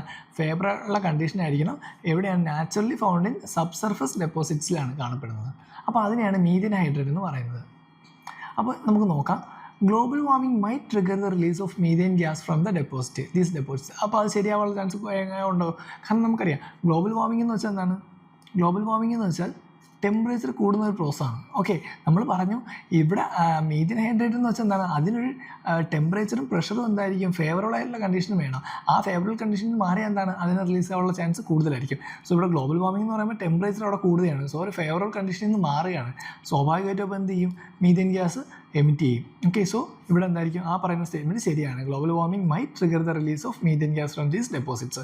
അപ്പോൾ ഫസ്റ്റ് സ്റ്റേറ്റ്മെൻറ്റ് എന്താണ്? ശരിയാണ്. അതുകൂടാതെ large deposits of methane hydrate are found in Arctic tundra and under the seafloor. Okay, അപ്പോൾ പ്രധാനമായിട്ടും നമ്മുടെ 4 എർത്ത് എൻവയോൺമെൻറ്റ്സിലാണ് ഇത് കാണപ്പെടുന്നത്. എവിടെയൊക്കെയാണ്? First one sediment and sedimentary rock units below Arctic permafrost. So അത് പറയുന്നുണ്ട്. ദെൻ അതുകൂടാതെ എന്താണ്? Sedimentary deposits along continental margins. ഇതുകൂടാതെ deep water sediments of inland lakes and seas and finally under Antarctic ice. അപ്പോൾ ഇവിടേക്കാണ് ഈ ഒരു 4 പ്രദേശത്താണ് മെയിനായിട്ട് എന്ത് കാണപ്പെടുന്നത്? മീഥേൻ ഹൈഡ്രേറ്റ് കാണപ്പെടുന്നത്. അപ്പോൾ അതൊക്കെ ജസ്റ്റ് നോക്കുക, എവിടേക്കാണ് ഇമ്പോർട്ടൻ്റ് ആയിട്ട് മീഥേൻ ഹൈഡ്രേറ്റ് കാണപ്പെടുന്നത് നോക്കാം. ആൻഡ് മൂന്നാമത്തെ statement methane in atmosphere oxidise to carbon dioxide after a decade or 2. ഈ ഒരു സ്റ്റേറ്റ്മെൻറ്റ് എന്താണ്? ശരിയാണ്. ഓക്കെ, സോ ഈ 3 സ്റ്റേറ്റ്മെൻറ്റും റൈറ്റ് ആണ്. ആൻസർ അപ്പോൾ ഏതാണ് വരുന്നത്? ആൻസർ ഓപ്ഷൻ ഡി ആണ് വരുന്നത്. 1, 2 ആൻഡ് 3 ആയിരിക്കും. ഓക്കെ, 3 ശരിയായിട്ടുള്ള സ്റ്റേറ്റ്മെൻ്റ് ആണ്. Next 35. Consider the following statement. carbon monoxide, methane, ozone, sulfur dioxide. Which of the above are released into atmosphere due to the burning of crop biomass residue? അപ്പോൾ crop biomass റെസിഡ്യൂവിൻ്റെ burning കാരണം ഉണ്ടാകുന്ന അറ്റ്മോസ്ഫിയറിൽ ഉണ്ടാകുന്ന ഗ്യാസുകൾ ഏതൊക്കെയാണെന്നാണ് ചോദിച്ചേക്കുന്നത്. Okay, easy ആയിട്ടുള്ള question ആണ്. കാരണം എന്താണ്, crop biomass residue കാരണം എന്താണ്, ഈ എല്ലാ ഗ്യാസും എന്താണ് അറ്റ്മോസ്ഫിയറിൽ സ്പ്രെഡ് ആവുന്നുണ്ട്. സോ ആൻസർ അപ്പോൾ ഏതാണ് വരുന്നത്? ആൻസർ ഓപ്ഷൻ ഡി ആണ് വരുന്നത്. 1, 2, 3 ആൻഡ് 4 ആണ്. ഓക്കെ, അപ്പോൾ എന്തൊക്കെയാണ്, ഏതൊക്കെ ഗ്യാസുകളാണ് കൂടുതൽ ഇതുകൊണ്ടുണ്ടാകുന്നത്? നമുക്ക് ഇതിൽ കൊടുത്തേക്കുന്ന ആദ്യം നോക്കാം. സൾഫർ ഡയോക്സൈഡ് ഉണ്ടാവും, ഓസോൺ ഉണ്ടാവും, മീഥേൻ ഉണ്ടാവും, കാർബൺ മോണോക്സൈഡ് ഉണ്ടാകും. ഇനി ഇതൊന്നും കൂടാതെ വേറെ ഏതൊക്കെ ഉണ്ടാകുന്നുണ്ട്? Oxides of nitrogen. ഓക്കെ, നൈട്രജൻ്റെ ഓക്സൈഡ്, പിന്നെ black carbon, then organic carbon ഉണ്ടാകുന്നുണ്ട്. മീഥേൻ നമ്മൾ ഓൾറെഡി പറഞ്ഞായിരുന്നു. ഇത് കൂടെ പിന്നെ എന്തുണ്ട്? വോൾട്ടൈൽ ഓർഗാനിക് കോമ്പൗണ്ട് ഉണ്ടാകുന്നുണ്ട്. Okay, volatile organic compound. അപ്പോൾ ഇതെല്ലാം എന്താണ്, ഈ ക്രോപ്പ് ബയോമാസ് റെസിഡ്യൂ ബേൺ ആവുന്നത് പോലുള്ള അറ്റ്മോസ്ഫിയറിൽ ഉണ്ടാകുന്ന ഗ്യാസുകളാണ്. ഓക്കെ, അപ്പോൾ നമ്മൾ ഓൾറെഡി SO2, O3, അതുപോലെ CH4, കാർബൺ മോണോക്സൈഡ് ഇതെല്ലാം പറഞ്ഞു. അതുകൂടാതെ എന്താണ്, നൈട്രജൻ്റെ ഓക്സൈഡ്സ്, ദെൻ ബ്ലാക്ക് കാർബൺ, അതുപോലെ എന്താണ് ഓർഗാനിക് കാർബൺ, കൂടാതെ വോൾട്ടൈൽ ഓർഗാനിക് കോമ്പൗണ്ട്സ്. ഇതൊക്കെ എന്താണ് ഇതിൻ്റെ ഫലമായിട്ട് അറ്റ്മോസ്ഫിയറിൽ ഉണ്ടാകുന്നതാണ്. സോ അതാണ് 35th ക്വസ്റ്റ്യൻ. ആൻസർ എന്താണ്? ഓപ്ഷൻ ഡി ആയിരിക്കും. ഓക്കെ, ഇനി നെക്സ്റ്റ് ക്വസ്റ്റ്യനിലേക്ക് നമ്മൾ പോകാം. 36 ആണ്. Consider the following pairs. Sea bordering country. Okay, bordering country. അപ്പോൾ സിയും അതുപോലെ എന്താണ് അത് ബോർഡർ ചെയ്യുന്ന കൺട്രീസിനെയാണ് ചോദിച്ചേക്കുന്നത്. First one Adriatic Sea, second one Black Sea, next Caspian C, Mediterranean C, red C. Okay, so ഇവിടെ എന്താണ് 5 സീസും അതുപോലെ തന്നെ എന്താണ് അതിൻ്റെ ബോർഡറിങ് കൺട്രീസും കൊടുത്തിട്ടുണ്ട്.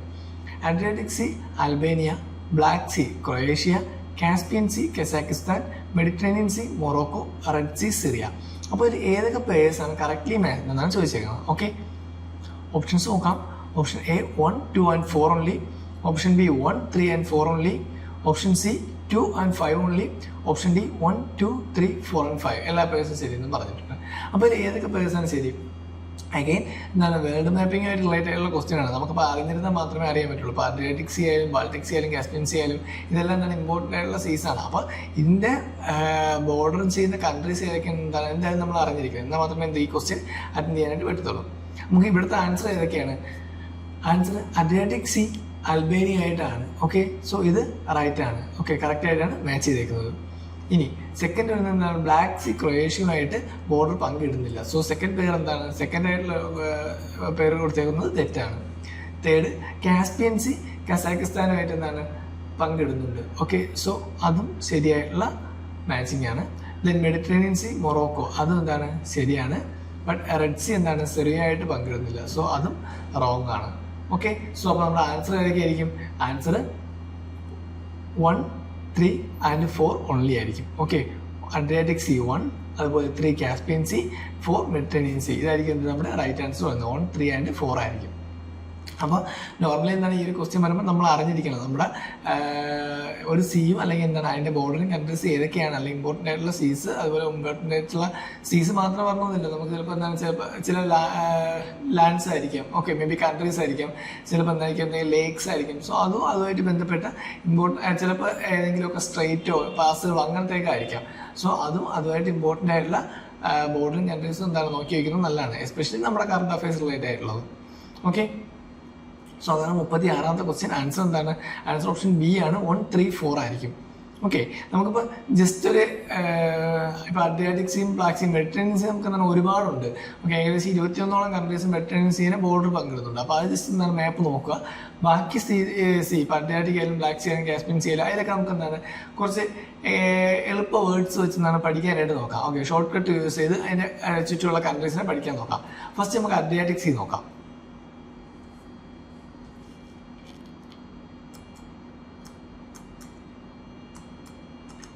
അഡ്രിയാറ്റിക് സി അതിലുള്ളൊരു short കട്ടാണ്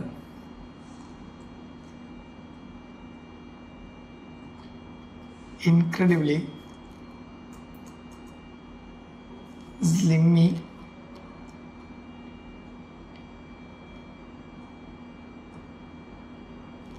cockroach bit my ant. Okay. So incredibly slimy cockroach with my and. അപ്പോൾ അതിലെന്താണ് എല്ലാത്തിനും ഫസ്റ്റ് വേർഡ് എടുക്കുക I, next S, C, B, M, A. ഇതാണ് എന്ത് നമ്മുടെ അഡ്രിയാറ്റിക് സീയുടെ കൺട്രീസ് പഠിക്കാനായിട്ടുള്ള എളുപ്പമായിട്ടുള്ളൊരു കോഡ് പറയുന്നത്. ഓക്കെ. അപ്പോൾ നമുക്ക് ഓരോന്ന് നോക്കാം. I for Italy.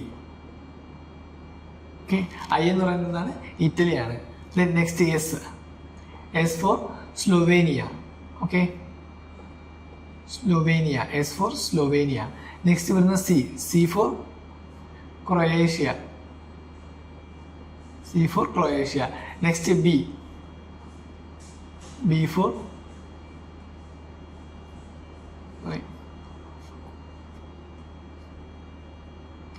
Bosnia and Herzegovina. Okay.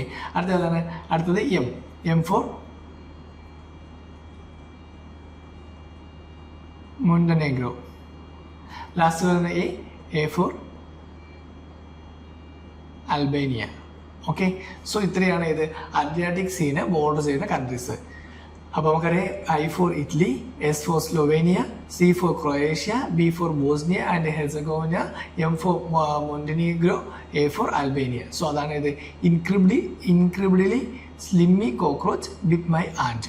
അപ്പോൾ ഈ ഒരു കാര്യം പഠിച്ചു വെച്ചാൽ നമുക്ക് എന്താണ് കൺട്രീസ് കിട്ടും. ഓക്കെ. സോ അതാണ് ഇത് അഡ്രിയാറ്റിക് സീയിൽ വരുന്നത്. നെക്സ്റ്റ് നമുക്ക് ബ്ലാക്ക് സീ നോക്കാം. കൂടുതലും എന്താണ് നമ്മളിതൊക്കെ മാപ്പ് നോക്കി തന്നെ പഠിക്കുന്നതായിരിക്കും നല്ലത്. ബട്ട് എന്താണ് അങ്ങനെ പറ്റാത്തവർക്ക്, അത് ഓർമ്മയിൽ ഇരിക്കാത്തവർക്കാണ് ഇങ്ങനെ ഒരു കോഡ് ഇത് ലാംഗ്വേജിലൂടെ നമ്മൾ പഠിക്കാനായിട്ട് പറയുന്നത്. ഓക്കെ. കാരണം മാപ്പ് നോക്കിയാൽ എന്താണ് നമുക്ക് ആ ഒരു ഏകദേശം ഐഡിയ കൂടെ കിട്ടും. അതിന് ചുറ്റും ഏതെങ്കിലുമൊക്കെ കൺട്രീസ് ഉണ്ടെങ്കിലും അല്ലെങ്കിൽ എന്തെങ്കിലുമൊക്കെ ഇമ്പോർട്ടൻസ് ഉണ്ടെങ്കിൽ എന്താണ് അത് നമുക്ക് മാപ്പ് നോക്കുന്നതിലൂടെ കിട്ടും. അത് ഈ കോഡ് ഭാഷയിലൂടെ നമുക്ക് കിട്ടാനുള്ള ചാൻസ് ഭയങ്കര കുറവായിരിക്കും.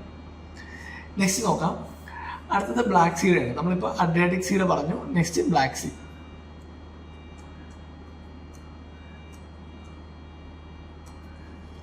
ബ്ലാക്ക് സീയുടെ കോഡ് വരുന്നത് വെച്ചാൽ ബർഗർ ടീ എന്നാണ് ബ്ലാക്ക് സീയുടെ കോഡ് വരുന്നത്.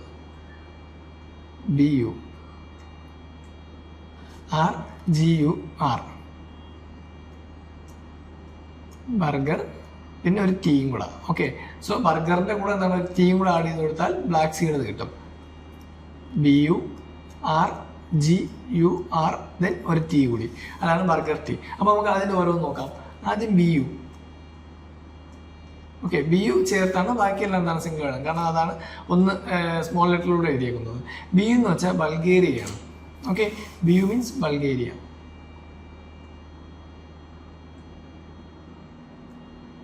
Next R for Russia. നമ്മൾ ഈ കോഡിലൂടെ നോക്കുന്നതായാലും ജസ്റ്റ് നമ്മൾ മാപ്പ് എടുത്ത് ഫ്രണ്ട് വെച്ചിട്ട് നോക്കുന്നതായിരിക്കും എന്ത് ഏറ്റവും ബെറ്റർ എന്ന് പറയുന്നത്. Next G for Georgia.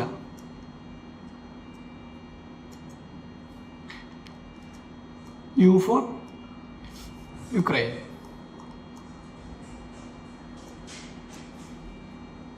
Next, again R for Romania. Last T for Turkey. Okay, so അതാണ് ഇത് Black Sea bordering countries.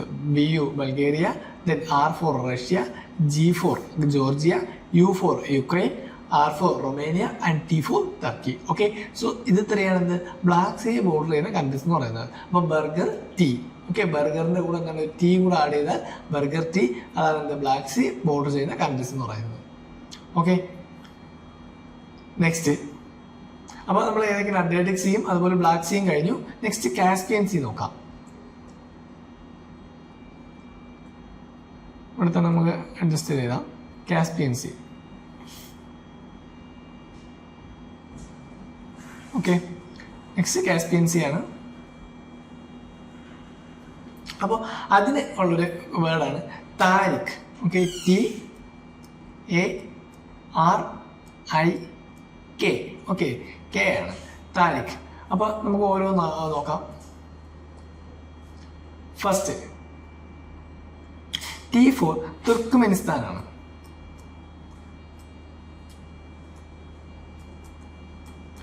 Turkmenistan. Next A for Azerbaijan. R for Russia, I for Iran, and finally K for Kazakhstan. So അതാണ് ഇത് Caspian C border ചെയ്യുന്ന countries പറയുന്നത്. അപ്പോൾ ഏതൊക്കെയാണ്? Tariq, T for Turkmenistan, A for Azerbaijan, R for Russia, I for Iran, and K for Kazakhstan. Okay, so നമ്മൾ Adriatic സീയുടെ പഠിച്ചു. Adriatic seed എന്തായിരുന്നു? Incredibly slimy cockroach bit my and. Okay, അതായത് Adriatic seed പറഞ്ഞത്. Then black seed പറഞ്ഞത് എന്താണ്? Burger. അതിൻ്റെ കൂടെ എന്താണ്? ഒരു ടീം കൂടെ ആഡ് ചെയ്യുക. So burger tea. അതേ നമ്മൾ ഇപ്പോൾ പറഞ്ഞതാണ് കാസ്പിയൻ സി. കാസ്പിയൻ സീൻ്റെ എന്താണ്? താരിഖ്, TARIK ആണ്. ഓക്കെ, സോ ഇത്രയാണ് എന്ത്? ബ്ലാക്ക് സീ, കാസ്പിയൻ സീ, അതുപോലെ തന്നെ അഡ്രിയാറ്റിക് സീ വരുന്നത്. ഇനി നെക്സ്റ്റ് റെഡ് സീയുടെ കൂടെ നമുക്ക് നോക്കാം.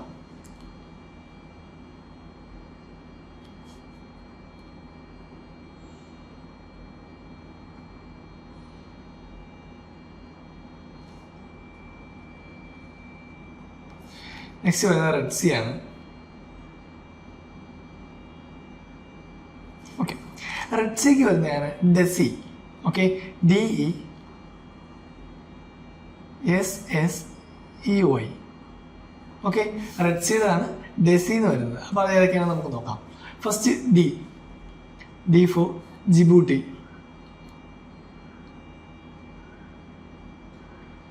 D for Djibouti, E for Eritrea, S for Saudi Arabia,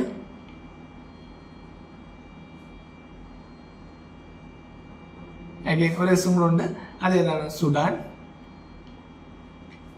ഈ ഏതാണ്? Egypt. Y Yemen.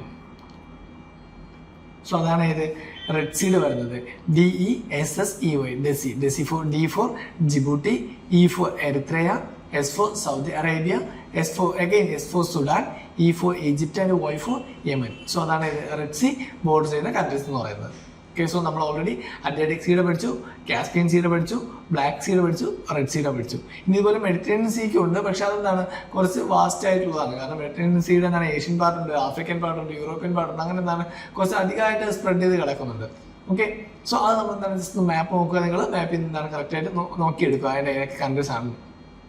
Okay, so അതാണെന്ത് 36ാമത്തെ ക്വസ്റ്റ്യനാണ് നമ്മൾ ഡിസ്കസ് ചെയ്തത്. സോ നമ്മൾ റെഡ് സീ പറഞ്ഞു, കാസ്പിയൻ സീ പറഞ്ഞു, അഡ്രിയാറ്റിക് സീ പറഞ്ഞു, അതുപോലെ തന്നെ ബ്ലാക്ക് സീ പറഞ്ഞിട്ടുണ്ട്. നെക്സ്റ്റ് 37ാമത്തെ ക്വസ്റ്റ്യനിലേക്ക് പോകാം. Among the following, which one is the largest exporter of rice in the world in last 5 years? So 2019 question ആണ്. അപ്പോൾ 2019 മുമ്പുള്ള 5 years ആണ് ചോദിച്ചേക്കുന്നത്. ബട്ട് അതെന്താണ്? ഇന്നത്തേലും റെലവൻ്റ് ആണ്. ഓക്കെ, സോ ഏത് കൺട്രിയാണ് ലാർജസ്റ്റ് എക്സ്പോർട്ടർ ഓഫ് റൈസ് എന്നാണ് ചോദിച്ചിരുന്നത് വേൾഡിൽ? ഏതാണ്? സിമ്പിൾ ആയിട്ടുള്ള ക്വസ്റ്റ്യൻ ആണ്, നമുക്ക് എല്ലാവർക്കും അറിയാവുന്ന കാര്യമാണ്. ഏറ്റവും ലാർജസ്റ്റ് എക്സ്പോർട്ടർ ഓഫ് റൈസ് ഏതാണ്?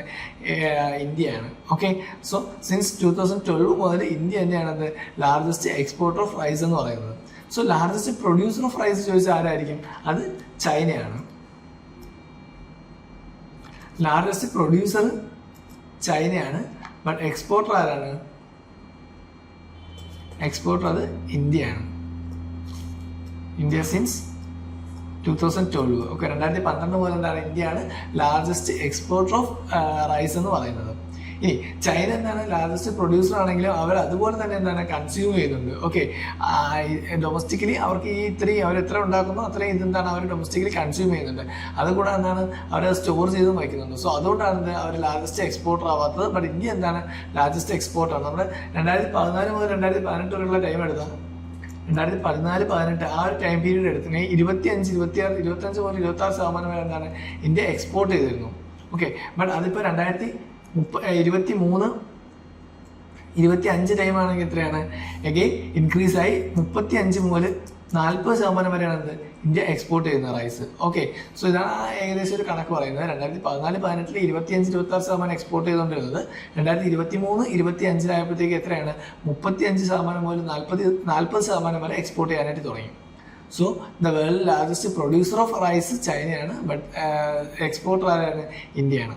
ഓക്കെ, സോ അതാണ് 37ാമത്തെ ക്വസ്റ്റ്യൻ പറയുന്നത്. അതിൽ പിന്നെ വേറെ ഡീറ്റെയിൽ ആയിട്ട് നോക്കാനൊന്നുമില്ല. ജസ്റ്റ് ഈ ഒരു പെർസെൻറ്റേജ് നോക്കി വയ്ക്കുക.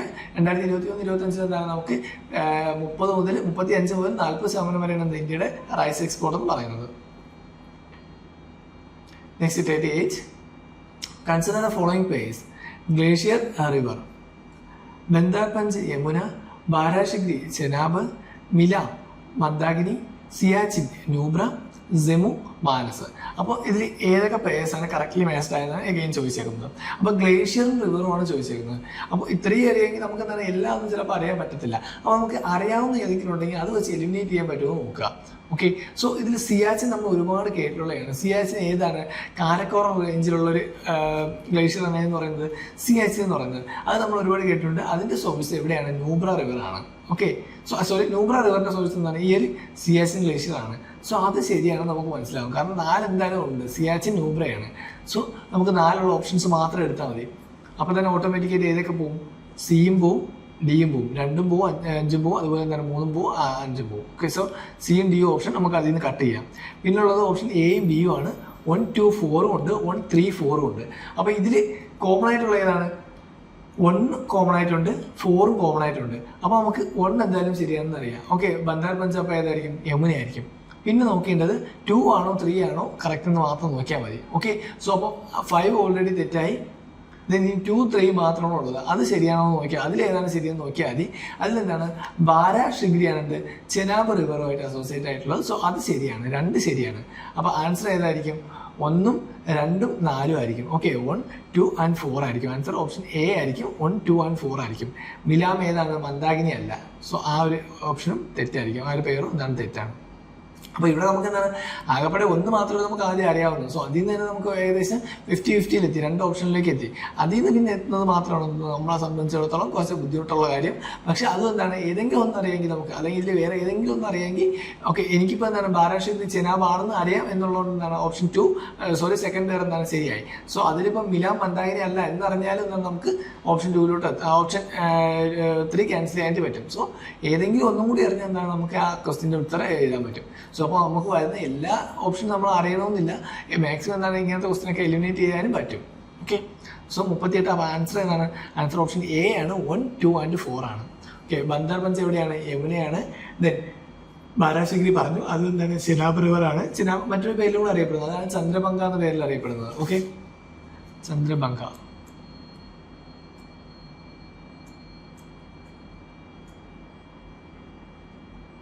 നെക്സ്റ്റ് അടുത്ത എന്താണ്? മിലാം പറയുന്നത് എന്താണ്? മന്ദാകിനി എന്നാണ് പറയുന്നത്. പക്ഷെ മിലാം എന്താണ്? ഗൗരിഗംഗ റിവറിന്റെ സോഴ്സ് ആണ്. ഓക്കെ, മിലാം എന്ന് പറയുന്നത് ഗൗരിഗംഗയാണ്, മന്ദാകിനി അല്ല.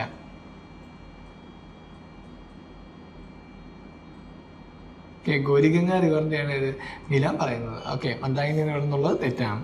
ഓക്കെ, മന്ദാകിനി റിവർ ആക്ച്വലി എവിടെ നിന്നാണ് ഒറിജിനേറ്റ് ചെയ്യുന്നത്? അത് ചോരാബാരി ഗ്ലേഷ്യറിൽ നിന്നാണ് ഒറിജിനേറ്റ് ചെയ്യുന്നത്. മന്ദാകിനി റിവർ പറയുന്നത് ഇവിടെ നമുക്ക് മന്ദാകിനി കട്ട് ചെയ്യാം. മന്ദാകിനി പറയുന്നത്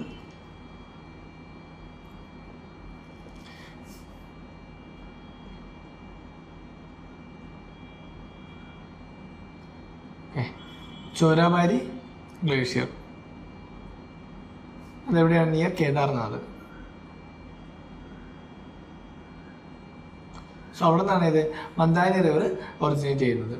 നെക്സ്റ്റ് സിയാച്ചിൻ നമ്മൾ പറഞ്ഞു, ന്യൂബ്ര വാലിയാണ്. അത് ഏത് റേഞ്ചിലാണ്? കാരക്കോറം റേഞ്ചിലാണ്. കാരക്കോറം റേഞ്ചാണ്. നെക്സ്റ്റ് സെമു വരുന്നുണ്ട്. സെമു എവിടെയാണ്? സെമു മാനസ് എന്നാണ് കൊടുത്തേക്കുന്നത്. പക്ഷെ മാനസ് അല്ല, സെമു ടീസ്റ്റ റിവറിന്റെ ഒറിജിനേഷനാണ്. ഓക്കെ, സെമു ടീസ്റ്റ റിവറാണ്. ഓക്കെ, കാരണം ഇത് ലൊക്കേറ്റ് ചെയ്യുന്നത് സിക്കിമിലാണ്. അതായത് നമ്മുടെ കാഞ്ചൻജംഗയുടെ ബേസ് ഏരിയയിലാണ് ഇത് സെമു ലൊക്കേറ്റ് ചെയ്യുന്നത്. സിക്കിം ബേസ് ഓഫ് കാഞ്ചൻജംഗയാണ്. പക്ഷെ മാനസ് നമ്മൾ പറഞ്ഞു, ഇവിടെ മാനസ് പറഞ്ഞു. മാനസ് എവിടെ നിന്നാണ് ഒറിജിനേറ്റ് ചെയ്യുന്നത്? മാനസ് ഒറിജിനേറ്റ് ചെയ്യുന്നത് ഭൂട്ടാനിൽ നിന്നാണ് മാനസ് ഒറിജിനേറ്റ് ചെയ്യുന്നത്. ഓക്കെ, പക്ഷേ ഇത് സെമു ഒറിജിനേറ്റ് ചെയ്യുന്നത് സിക്കിമിൽ നിന്നാണ്. സെമു സിക്കിം അങ്ങനെ ആലോചിച്ച് വെച്ചാൽ മതി. സെമു സിക്കിമിൽ നിന്നാണ് ഒറിജിനേറ്റ്, സെമു സിക്കിമിൽ ഒറിജിനേറ്റ് ചെയ്യുന്നത്. അതുകൊണ്ട് എന്താണ്? മാനസ് പക്ഷേ ഭൂട്ടാനിൽ നിന്ന് ഒറിജിനേറ്റ് ചെയ്യുന്നത്. സോ അതും തെറ്റാണ്. സോ ആൻസർ വരുന്നത് 1, 2 and 4 ആയിരിക്കും. Next question 39. In India, the use of carbofuran, methyl parathion, folate and triazophos is viewed with apprehension. These chemicals are used as. അപ്പോൾ ഈ കെമിക്കൽസ് എന്തിനൊക്കെ യൂസ് ചെയ്യുന്നതാണ് ചോദിച്ചേക്കുന്നത്. ഓക്കെ, ഈ കാർബോഫ്യൂരാൻ, അതുപോലെ എന്താണ് മീഥൈൽ പാരഥിയോൺ, അതുപോലെ ഫോറേറ്റ്, തയോസോഫോസ്, ഇതെല്ലാം എന്താണ് കെമിക്കൽസ് ആണ്. അപ്പോൾ ഇത് എന്തിനൊക്കെ യൂസ് ചെയ്യുന്നതാണ് ചോദിച്ചേക്കുന്നത്. Option A pesticides in agriculture, option B preservative in processed foods, option C fruit ripening agents, option D moisturising agents in cosmetics. അപ്പോൾ ഇതിൽ ഏതാണ് ഈ പറയുന്ന കെമിക്കൽസ് യൂസ് ചെയ്യുന്നത്, ഏത് ഫീൽഡിലാണ് ഈ പറയുന്ന കെമിക്കൽസ് യൂസ് ചെയ്യുന്നതെന്ന് ചോദിച്ചു കഴിഞ്ഞാൽ കറണ്ട് അഫയേഴ്സ് റിലേറ്റഡ് ആയിട്ടുള്ള ക്വസ്റ്റ്യനും അതുപോലെ എന്താണ് സയൻസ് ആൻഡ് ടെക്നോളജി റിലേറ്റഡ് ആയിട്ടുള്ളതാണ്. ആൻസർ ഏതാണ്? ആൻസർ ഓപ്ഷൻ എ ആണ്, പെസ്റ്റിസൈഡ്സ് ഇൻ അഗ്രികൾച്ചർ ആണ്. ഓക്കെ, എങ്കിൽ നമ്മളിത് അറിഞ്ഞിരുന്നാലേ എഴുതാൻ പറ്റത്തുള്ളൂ. Okay, pesticides in agriculture pesticides ആയിട്ടാണ് ഇത് യൂസ് ചെയ്യുന്നത്. ഓക്കെ, ഇതിൻ്റെ ഒരു റീസെൻറ്റ് ന്യൂസ് ഉണ്ടായിരുന്നു. കാരണം എന്ന് വെച്ചാൽ കേരളത്തിൽ എന്താണ് ഈ ഒരു പെസ്റ്റിസൈഡ്സിനെ ബാൻ ചെയ്തു. സ്റ്റേറ്റ് അഗ്രികൾച്ചർ ഓർഗനൈസേഷൻ അല്ലെങ്കിൽ സ്റ്റേറ്റ് അഗ്രികൾച്ചർ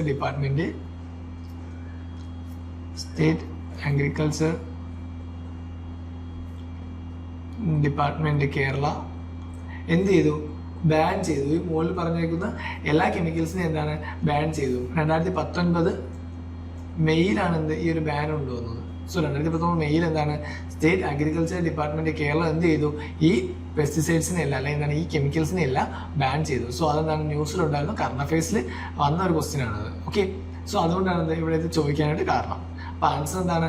കാർബോഫ്യൂരാൻ ആയാലും മീഥൈൽ പാരഥൈൻ ആയാലും ഫോറേറ്റ് ആയാലും ട്രയോസോഫോസ് ആയാലും എന്താണ് പെസ്റ്റിസൈഡ്സ് ഇൻ അഗ്രികൾച്ചർ ആണ്. അഗ്രികൾച്ചറിൽ പെസ്റ്റിസൈഡ്സിനെ കൺട്രോൾ ചെയ്യാനായിട്ട് യൂസ് ചെയ്യുന്ന ഒരു പെസ്റ്റിനെ കൺട്രോൾ ചെയ്യാനായിട്ട് യൂസ് ചെയ്യുന്ന ഒരു പെസ്റ്റിസൈഡ് ആണ് എന്ന് പറയുന്നത് ഈ പറയുന്ന മൂന്നായാലും. ഓക്കെ, നെക്സ്റ്റ് 40ാമത്തെ question. Consider the following statement. Under Ramsar Convention, it is mandatory on the part of Government of India to protect and conserve all the wetlands in the territory of India. Second, the Wetlands Conservation and Management Rule 2010 were framed by the Government of India based on the recommendation of Ramsar Convention. മൂന്നാമത്തെ statement പറയുന്നത് the wetlands conservation and management rules 2010 also encompass the drainage area or catchment regions of wetlands as determined by the authority. So ഇതിൽ ഏതൊക്കെയാണ് ശരിയെന്നാണ് ചോദിച്ചത്. First നോക്കാം. Under Ramsar Convention, it is mandatory on a part of Government of India to protect and conserve all the wetlands in the territory of India. നമ്മൾ പഠിച്ചിട്ടുണ്ട് Ramsar convention പറയുമ്പോൾ എന്താണ് കൂടുതൽ ഈ മാൻഡേറ്ററി എന്നുള്ളൊരു വേർഡ് വന്നാൽ അതൊരു എക്സ്ട്രീം സ്റ്റേറ്റ്മെന്റ് ആണ്. എസ്പെഷ്യലി ഇങ്ങനെ ഈ എന്താണ് ഇന്റർനാഷണൽ കൺവെൻഷനിൽ ഒരു കൺട്രിക്ക് മേലെ എന്താണ് മാൻഡേറ്ററി എന്ന് പറയുന്നത് എന്താണ് കൂടുതലൊക്കെ എന്താണ് വരുന്നത് റോങ് ആയിട്ടുള്ള സ്റ്റേറ്റ്മെന്റ്. ആ ഒരു എക്സ്ട്രീം സ്റ്റേറ്റ്മെന്റ് ഒന്നും എന്താണ് അത് റോങ് ആവാനുള്ള ചാൻസ് കൂടുതലാണ്. ഇവിടെ എന്താണ് അത് ശരിയാണ്. കാരണം എന്താണ് റോങ് ആണ്. കാരണം രാംസർ കൺവെൻഷൻ എന്താണ് മാൻഡേറ്ററി എന്ന് പറയുന്നില്ല. സോ ഫസ്റ്റ് സ്റ്റേറ്റ്മെന്റ് നമ്മൾ റോങ് ആയിട്ട് എടുക്കുന്നു. ഓക്കെ, സോ അതിലെന്താണ് അതൊരു ഇന്റർനാഷണൽ ട്രീറ്റിയാണ്. കൂടാതെ എന്താണ് നമ്മുടെ വെറ്റ്ലാൻഡ്സിനെ എന്താണ് വൈസേഴ്സ് ആയിട്ട് യൂസ് ചെയ്യുക, വെറ്റ്ലാൻഡ്സിനെ വൈസായിട്ട് യൂസ് ചെയ്യുക, അതാണ് എന്തെന്ന് പറയുന്നത് രാംസർ കൺവെൻഷനിൽ പറയുന്നത്. അപ്പോൾ വെറ്റ്ലാൻഡ്സിന്റെ നല്ല ഇതാണെന്ത് വെറ്റ്ലാൻഡ്സിനെ എത്രത്തോളം നന്നായിട്ട് യൂസ് ചെയ്യുക എന്നതാണ് രാംസർ കൺവെൻഷൻ പറയുന്നില്ല. അത് ഓരോ കൺട്രിക്കും എന്താണ് അതൊരു ഇന്റർനാഷണൽ ട്രീറ്റിയാണ്. ഓരോ കൺട്രീസിനും അതൊരു പറയുന്നുണ്ട്. പക്ഷേ എന്താണ് മാൻഡേറ്ററി ആയിട്ട് പറയുന്നില്ല. Okay, so it does not make it mandatory for the government to protect and conserve all wetlands. Okay, എല്ലാ വെറ്റ്ലാൻഡ്സിനും എന്താണ് ഇത് ഇങ്ങനെ പ്രൊട്ടക്ട് ചെയ്യണമെന്ന് പറയുന്നില്ല.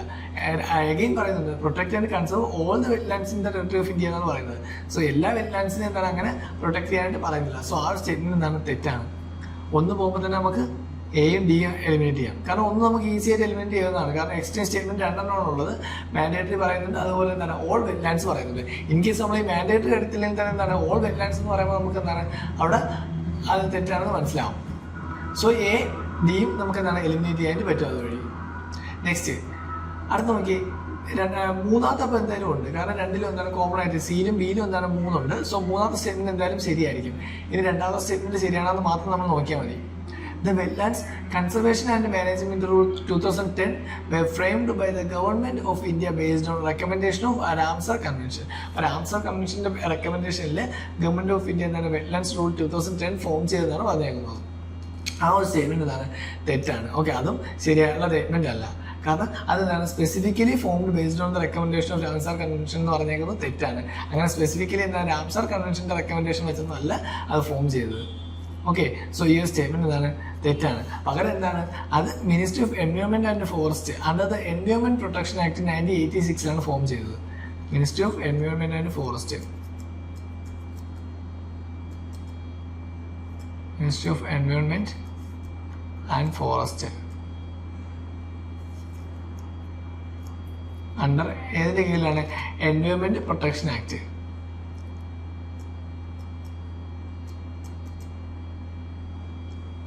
Environment protection act 1986. സോ ഇതിൻ്റെ കീഴിലാണ് ഇത് ഈ ഒരു കൺവെൻഷന് റെക്കമെൻഡേഷൻ വന്ന. അല്ലാതെ എന്താണ് അത് രാംസർ കൺവെൻഷനിൽ നിന്ന് റെക്കമെൻഡേഷൻ എടുത്തല്ല ഇന്ത്യ എന്താണ് ഈ വെറ്റ്ലാൻഡ്സ് റൂൾ 2010 ഫ്രെയിം ചെയ്തത്. സോ ആ ഒരു സ്റ്റേറ്റ്മെൻറ്റും തെറ്റാണ്. അപ്പോൾ ആൻസർ ഏതായിരിക്കും? ആൻസർ ഓപ്ഷൻ സി ആണ്. 3 ഓൺലി മാത്രമായിരിക്കും. മൂന്നാമത്തെ സ്റ്റേറ്റ്മെൻറ്റ് മാത്രമാണ് ശരി എന്ന് പറയുന്നത്. ഓക്കെ, സോ അതാണ് 40ാമത്തെ ക്വസ്റ്റ്യൻ. അപ്പോൾ രാംസർ കൺവെൻഷൻ UPSCയുടെ ഒരു ഫേവറേറ്റ് പോർഷനാണ്. അപ്പോൾ നോക്കുക, കാരണം നമുക്ക് എന്താണ് കറണ്ട് അഫയേഴ്സിൽ റിലേറ്റ് ചെയ്യാനായിട്ട് പറ്റും. ഇടയ്ക്കിടയ്ക്ക് എന്താണ് ഓരോരോ വെറ്റ്ലാൻഡ്സിനൊക്കെ എന്താണ് ഈ രാംസാറിൻ്റെ റെക്കഗ്നൈസേഷൻ കിട്ടാറുണ്ട്. സോ അതൊക്കെ എന്താണ് ജസ്റ്റ് നോക്കി വയ്ക്കുന്നത് നല്ലതായിരിക്കും. Next 41. Consider the following statements. Agricultural soils release nitrogen oxides into environment. Cattle release ammonia into environment. Poultry industry releases reactive nitrogen compounds into environment. So ഇതിൽ ഏത് സ്റ്റേറ്റ്മെൻ്റ് ആണ് ശരിയെന്നാണ് ചോദിച്ചേക്കുന്നത്. നമുക്കറിയാം ഇത് മൂന്നും എന്താണ് വേറെ തെറ്റൊന്നും ഉണ്ടാവാൻ ചാൻസ് ഉള്ള സ്റ്റേറ്റ്മെൻറ്റുകളല്ല. സോ മൂന്നും എന്താണ് ശരിയായിട്ടുള്ള സ്റ്റേറ്റ്മെൻ്റ് ആണ്. കാരണം അഗ്രികൾച്ചർ സോയിൽ റിലീസ് നൈട്രജൻ ഓക്സൈഡ്സിൻ്റെ എൻവയോൺമെൻറ്റ് നമുക്ക് അറിയാവുന്നതാണ്. കാരണം അഗ്രികൾച്ചറിൽ നിന്ന് എന്താണ് നൈട്രജൻ ഓക്സൈഡ്സ് പുറത്ത് പോകുന്നുണ്ട്. പ്രത്യേകിച്ച് ഏതാണ് നൈട്രസ് ഓക്സൈഡ് ആണ് അത് റിലീസ് ചെയ്യുന്നുണ്ട്. Okay, N2O. സോ അതുകൊണ്ട് എന്താണ് ആ ഒരു സ്റ്റേറ്റ്മെൻറ്റ് എന്തായാലും ശരിയാവാനുള്ള ചാൻസ് കൂടുതലാണ്. then അതുകൂടാതെ കാറ്റിൽ റിലീസ് അമോണിയ ഇൻറ്റു എൻവയോൺമെൻറ്റ്. കാറ്റിൽ എന്താണ് അമോണിയ റിലീസ് ചെയ്യുന്നതാണ് പറഞ്ഞേക്കുന്നത്. അതും എന്താണ് ശരിയാണ്. കാരണം അതിൻ്റെയൊക്കെ യൂറിനിലൂടെയും അതുപോലെ മാനുവറിലൂടെയൊക്കെ എന്താണ് അമോണിയ റിലീസ് ആവുന്നുണ്ട്.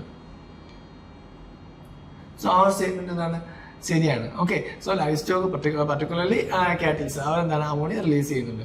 ദെൻ മൂന്നാമത് പറയുന്നത് poultry industry releases reactive nitrogen compounds in environment. അതും എന്താണ് ശരിയായിട്ടുള്ള കാര്യമാണ്. കാരണം especially from the waste and excretion.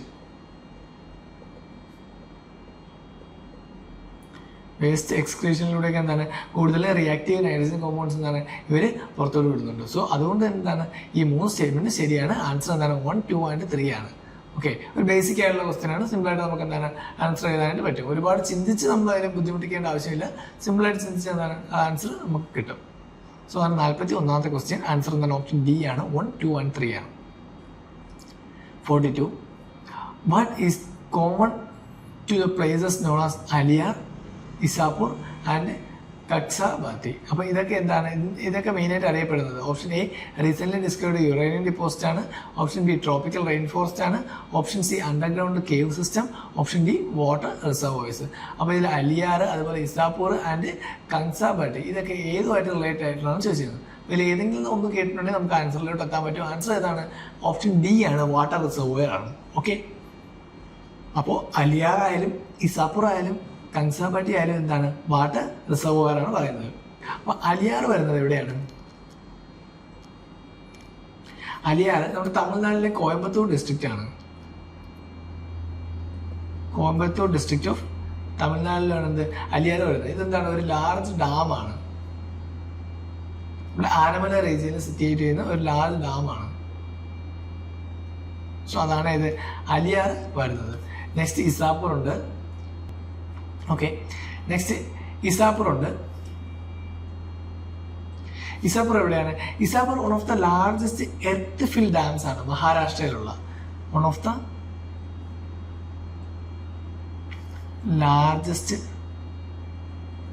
Earth fill dams in Maharashtra. എവിടത്തെയാണ്? മഹാരാഷ്ട്രയിലെ one of the largest earth fill dams ആണ് എന്ന് പറയുന്നത് ഇസാപൂർ എന്ന് പറയുന്നത്. സോ എഗെയിൻ അതെന്താണ് ഡാമുമായിട്ട് റിലേറ്റ് ആയിട്ടുള്ളതാണ്. ഓക്കെ, എസ്പെഷ്യലി ഏത് റിവറിന്റെ കീഴിൽ മുകളിലാണ് ഉണ്ടാക്കുന്നത്? ഇത് നമ്മുടെ പെയിൻഗംഗ റിവറിന്റെ മുകളിൽ കൂടിയാണ് എന്ത് ഈ ഒരു ഡാം ഉണ്ടാക്കിയത്. ഇസാപൂർ എന്ന് പറയുന്ന ഡാം ഉണ്ടാക്കിയിരുന്നത്. ദെൻ ഫൈനലി വരുന്നത് ഏതാണ്? കൻസാബാറ്റി. ഓക്കെ, കൻസാബാറ്റി എവിടെയാണ് വരുന്നത്? വെസ്റ്റ് ബംഗാളിലെ ഒരു ഇറിഗേഷൻ പ്രോജക്റ്റ് ആയിട്ടാണ് വരുന്നത്. വെസ്റ്റ് ബംഗാളിലുള്ള ആണ് എന്ന് പറയുന്നത് കൻസാബാറ്റി എന്ന് പറയുന്നത്. വെസ്റ്റ് ബംഗാളിൽ. ഓക്കെ. സോ നമ്മൾ പറഞ്ഞു അലിയാർ എവിടെയാണ്? അലിയാർ കോയമ്പത്തൂർ ഡിസ്ട്രിക്റ്റ് ആണ്, തമിഴ്നാട്ടിലെയാണ്. അത് മെയിനായിട്ട് നമ്മുടെ ആനമലൈ ആ ഒരു ഏരിയയിൽ ഉണ്ടാക്കുന്ന ഒരു ഡാമാണ്. സോ നെക്സ്റ്റ് ഇസാപൂർ വരുന്നത് എന്താണ്? One of the largest earth fill dams in മഹാരാഷ്ട്രയാണ്. പെയിൻഗംഗ റിവറിന് മുകളിലാണ് ഇത് ഉണ്ടാക്കിയിരിക്കുന്നത്. ദെൻ കങ്സാപട്ടി പറഞ്ഞു അതെന്താണ്? വെസ്റ്റ് ബംഗാൾ ഒരു ഇറിഗേഷന് വേണ്ടി, വെസ്റ്റ് ബംഗാളിൽ എന്താണ് വെള്ളമൊന്നും കിട്ടാത്ത ഒരു പ്രദേശങ്ങൾക്ക് ഇറിഗേഷന് വേണ്ടി വെച്ചേക്കുന്ന ഒരു ഡാമാണ് എന്ന് പറയുന്നത് കങ്സാപട്ടി എന്ന് പറയുന്നത്. ഓക്കെ. സോ അതാണ് 42. ആൻസർ ഓപ്ഷൻ ഡി ആണ്. ഈ പറയുന്ന 3 എന്താണ്? വാട്ടർ റിസർവോഴ്സ് ആണ്. Next 43. In the context of proposals to the use of hydrogen enriched CNG, അതായത് HCNG as a fuel for buses in public transport, consider the following statement. The main advantage of the use of HCNG is the elimination of carbon monoxide emissions.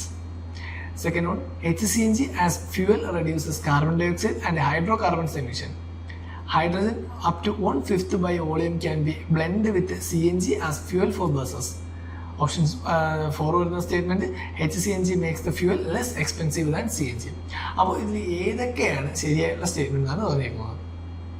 Okay, നമുക്ക് elimination use ചെയ്യാൻ പറ്റുമോ നോക്കാം. നമുക്ക് ആദ്യം extreme ആയിട്ടുള്ള ഏതെങ്കിലും ഉണ്ടെങ്കിൽ അത് ഒന്ന് ഡിലീറ്റ് ചെയ്യാൻ നോക്കാം.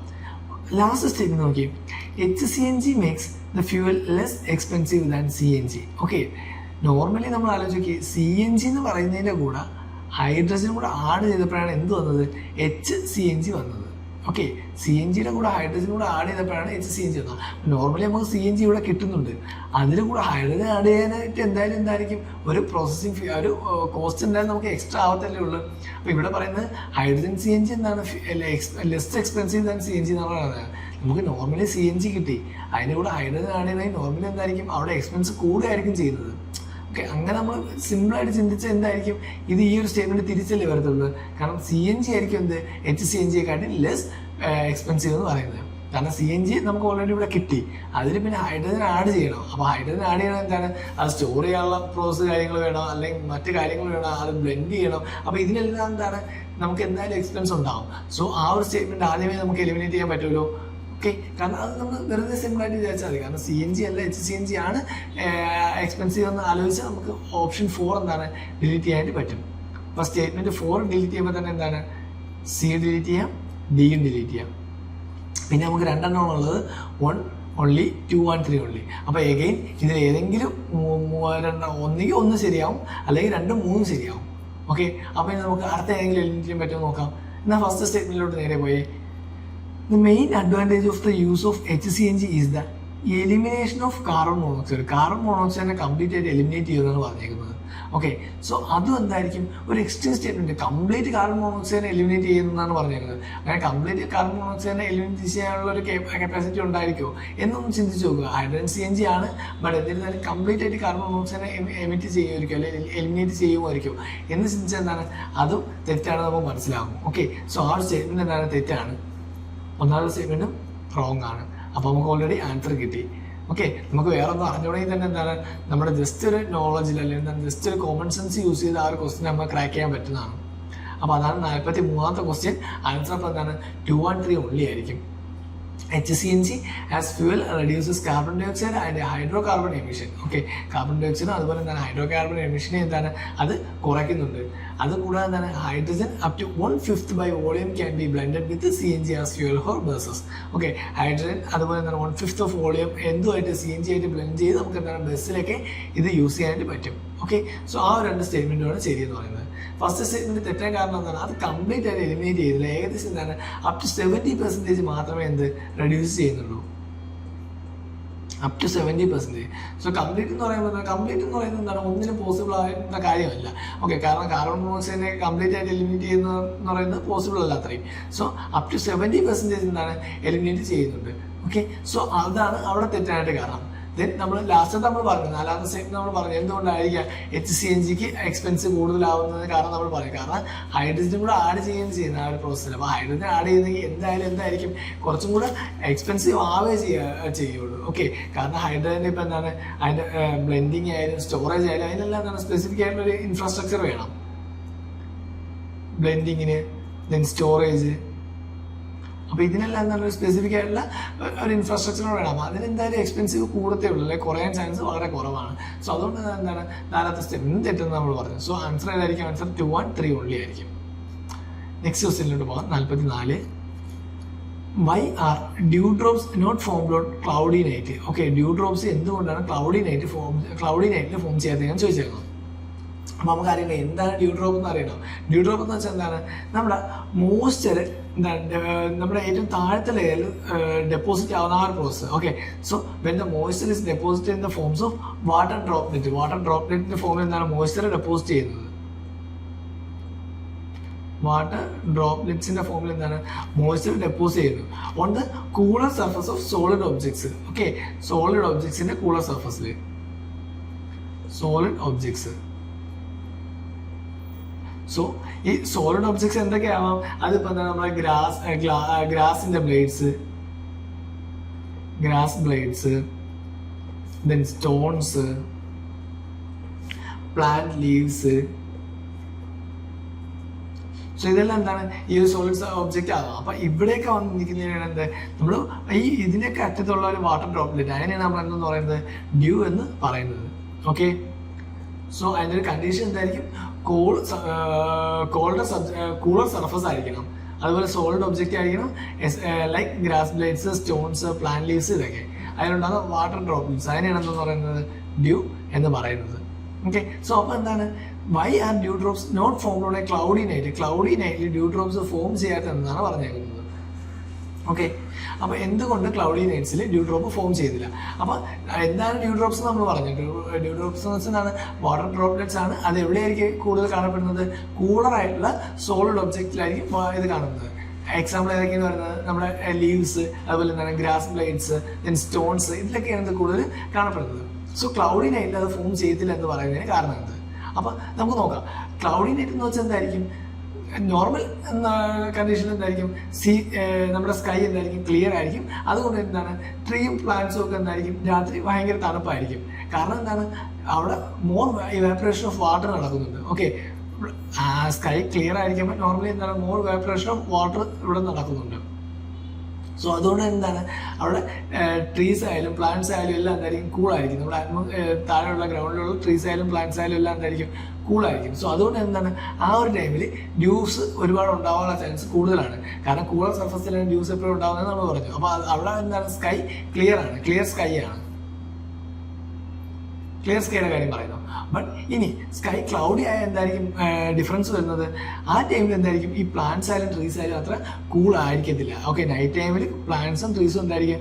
കൂൾ ആയിരിക്കില്ല. കാരണം എന്താണ് നമ്മൾ ഇവിടെ നിന്ന് തിരിച്ചു പോകുന്ന ഇപ്പോൾ റേഡിയേഷൻസ് അല്ല എന്താണ് ഇവാപറേറ്റ് ചെയ്ത് പോകുന്ന ഈ റേഡിയേഷൻസ് എന്താണ് തിരിച്ച് ആ ക്ലൗഡ്സിൽ ഇരുന്നിട്ട് എന്താണ് തിരിച്ച് വീണ്ടും എർത്തിലേക്ക് വരികയാണ് ചെയ്യുന്നത്.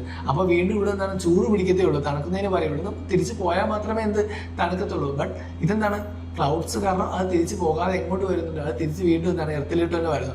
അപ്പോൾ നോർമലി ഇവിടുത്തെ കൂൾ മാറിയത് എന്താണ് അവിടെ ടെമ്പറേച്ചർ ഇൻക്രീസ് ചെയ്യാനായിട്ട് കൊടുക്കും. ഓക്കെ, അപ്പം നമുക്ക് ആ ഒരു ഡ്യൂ ഫോം ചെയ്യാനുള്ള സിറ്റുവേഷൻ ഉണ്ടാകത്തില്ല.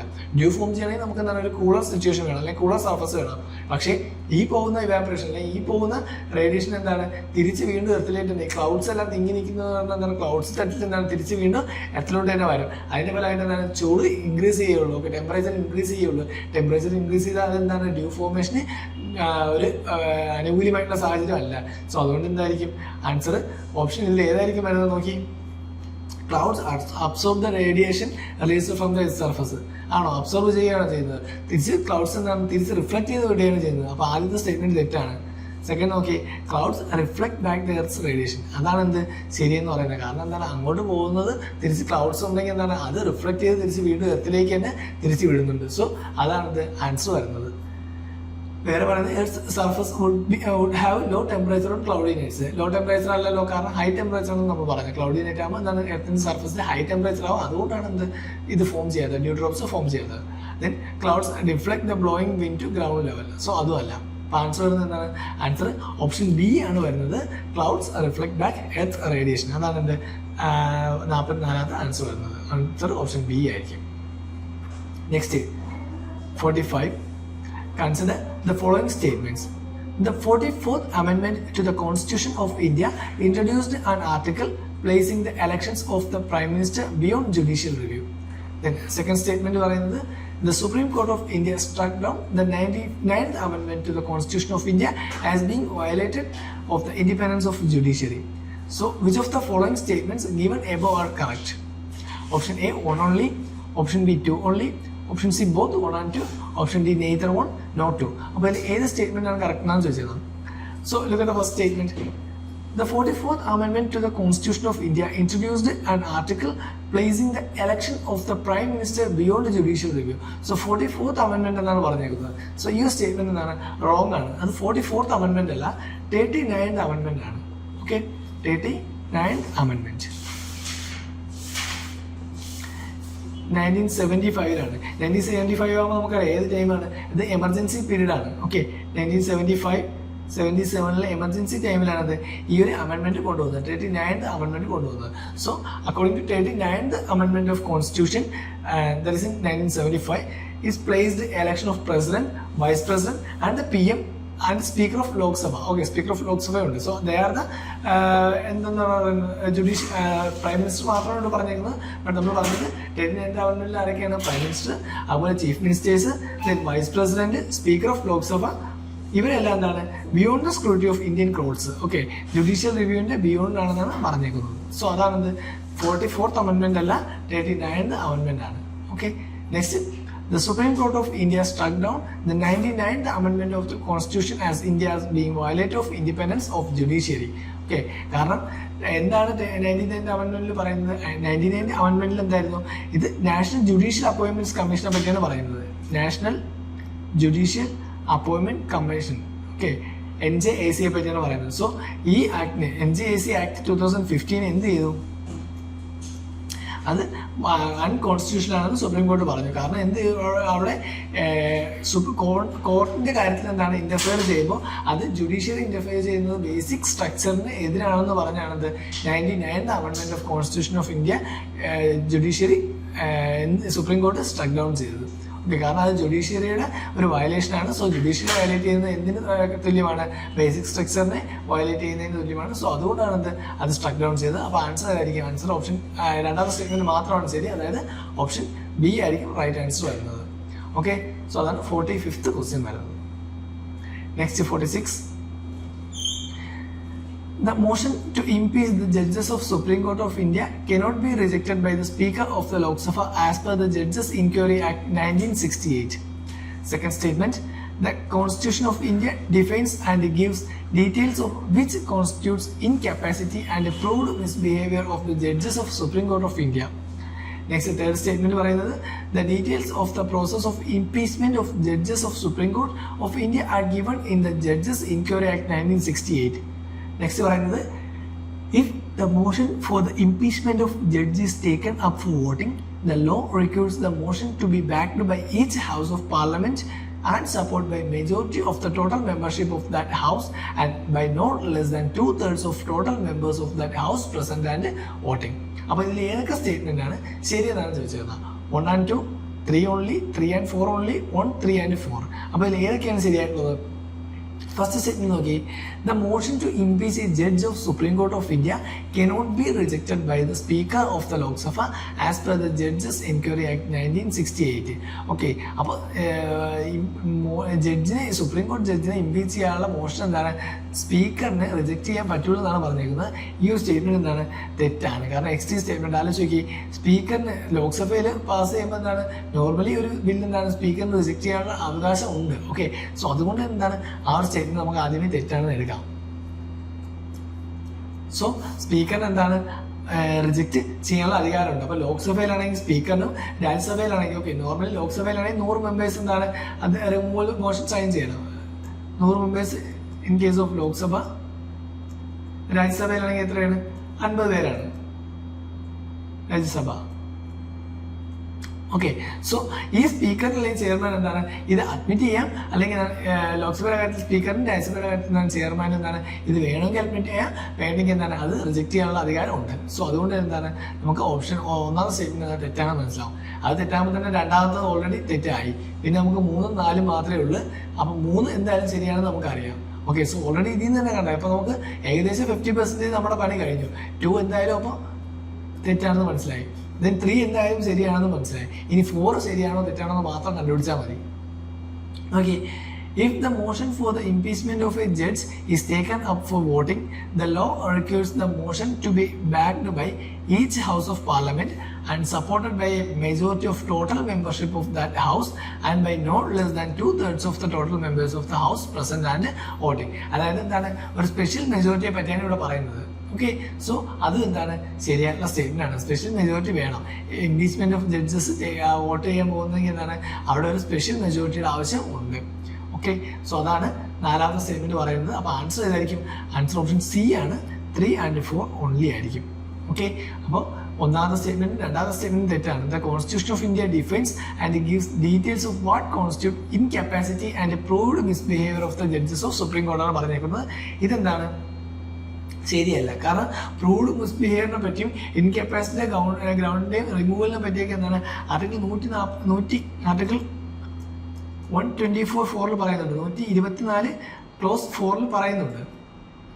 പക്ഷെ എന്താണ്, അത് കോൺസ്റ്റിറ്റ്യൂഷനിൽ എന്താണ് ഡിഫൈൻ ചെയ്ത് പറയുന്നില്ല. ഓക്കെ, കോൺസ്റ്റിറ്റ്യൂഷനിൽ എന്താണ് ഡിഫൈൻ ആയിട്ട് പറയുന്നില്ല. എന്താണ്, എങ്ങനെയാണ് ഒരു ഇൻകപ്പാസിറ്റി എന്ന് പറയുന്നത്, അല്ലെങ്കിൽ എന്താണ് ഇൻകപ്പാസിറ്റി എന്ന് പറയുന്നത്, എന്താണ് മിസ്ബിഹേവിയർ എന്ന് പറയുന്നതെന്ന് കോൺസ്റ്റിറ്റ്യൂഷനിൽ ഡിഫൈൻ ചെയ്ത് പറയുന്നില്ല. സോ അതുകൊണ്ട് എന്താണ്, ആ ഒരു സ്റ്റേറ്റ്മെന്റ് തെറ്റാണ്. കാരണം ഇവിടെ ഡിഫൈൻ ചെയ്യുന്നതാണ് പറയുന്നത്. ഡിഫൈൻസ് ആൻഡ് ഗീവ്സ് ഡീറ്റെയിൽസ് എന്ന് പറയുന്നത് അതെന്താണ്, തെറ്റാണ്. അല്ലാണ്ട് ആർട്ടിക്കിൾ 124(4) എന്താണ് ഇതിനെപ്പറ്റി പറയുന്നുണ്ട്. മിസ്ബിഹേവിയർ വെച്ചാലും അല്ലെങ്കിൽ എന്താണ് ഇൻകപ്പാസിറ്റി കൊണ്ട് എന്താണ് നമുക്ക് എലിമിനേറ്റ് ചെയ്യാന്ന് പറയുന്നുണ്ട്. ഓക്കെ, പ്രൂവ്ഡ് മിസ്ബിഹേവിയർ ഇൻകപ്പാസിറ്റി ഒക്കെ എന്താണ് റിമൂവലിന്റെ ആ ഒരു ഗ്രൗണ്ട്സ് ആണെന്ന് പറയുന്നുണ്ട്. ബട്ട് എന്താണ് അത് ഡീറ്റെയിൽ ആയിട്ട് എന്താണ് ഡിഫൈൻ ചെയ്യുക അല്ലെങ്കിൽ അതിന്റെ ഡീറ്റെയിൽസ് ഒന്നും കൊടുക്കുകയും ചെയ്യുന്നില്ല കോൺസ്റ്റിറ്റ്യൂഷനിൽ. ദെൻ ബാക്കി രണ്ടും എന്താണ് ശരിയായുള്ള സ്റ്റേറ്റ്മെന്റ് ആണ്. Details of the process of impeachment of the judges of supreme court of India are given in the judges inquiry act 1968. Next 47ാമത്തെ ക്വസ്റ്റ്യനിലോട്ട് പോവാം. The 9th schedule was introduced in the Constitution of India during the Prime Minister. അപ്പോൾ ഏത് prime മിനിസ്റ്ററിന്റെ ടൈമിലാണ് 9th schedule introduce ചെയ്തതെന്ന് ചോദിച്ചത്. നമുക്കൊന്നും നോക്കേണ്ട ആവശ്യമില്ല. 9th ഷെഡ്യൂൾ ഏത് കോൺസ്റ്റിറ്റ്യൂഷൻ അമെന്റ്മെന്റിലാണ് വന്നത്? ഫസ്റ്റ് കോൺസ്റ്റിറ്റ്യൂഷൻ അമെന്റ്മെന്റിൽ വന്നതാണ് 9th schedule.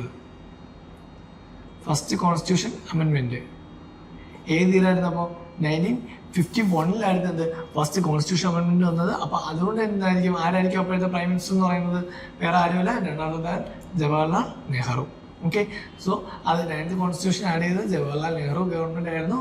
So first constitution amendment 1951 ഇത് ആഡ് ചെയ്തത്. എന്തിനായിരുന്നു? പ്രധാനമായിട്ടും the protect laws related to land reforms. ഇത് നമുക്കറിയാവുന്ന കാര്യമാണ്.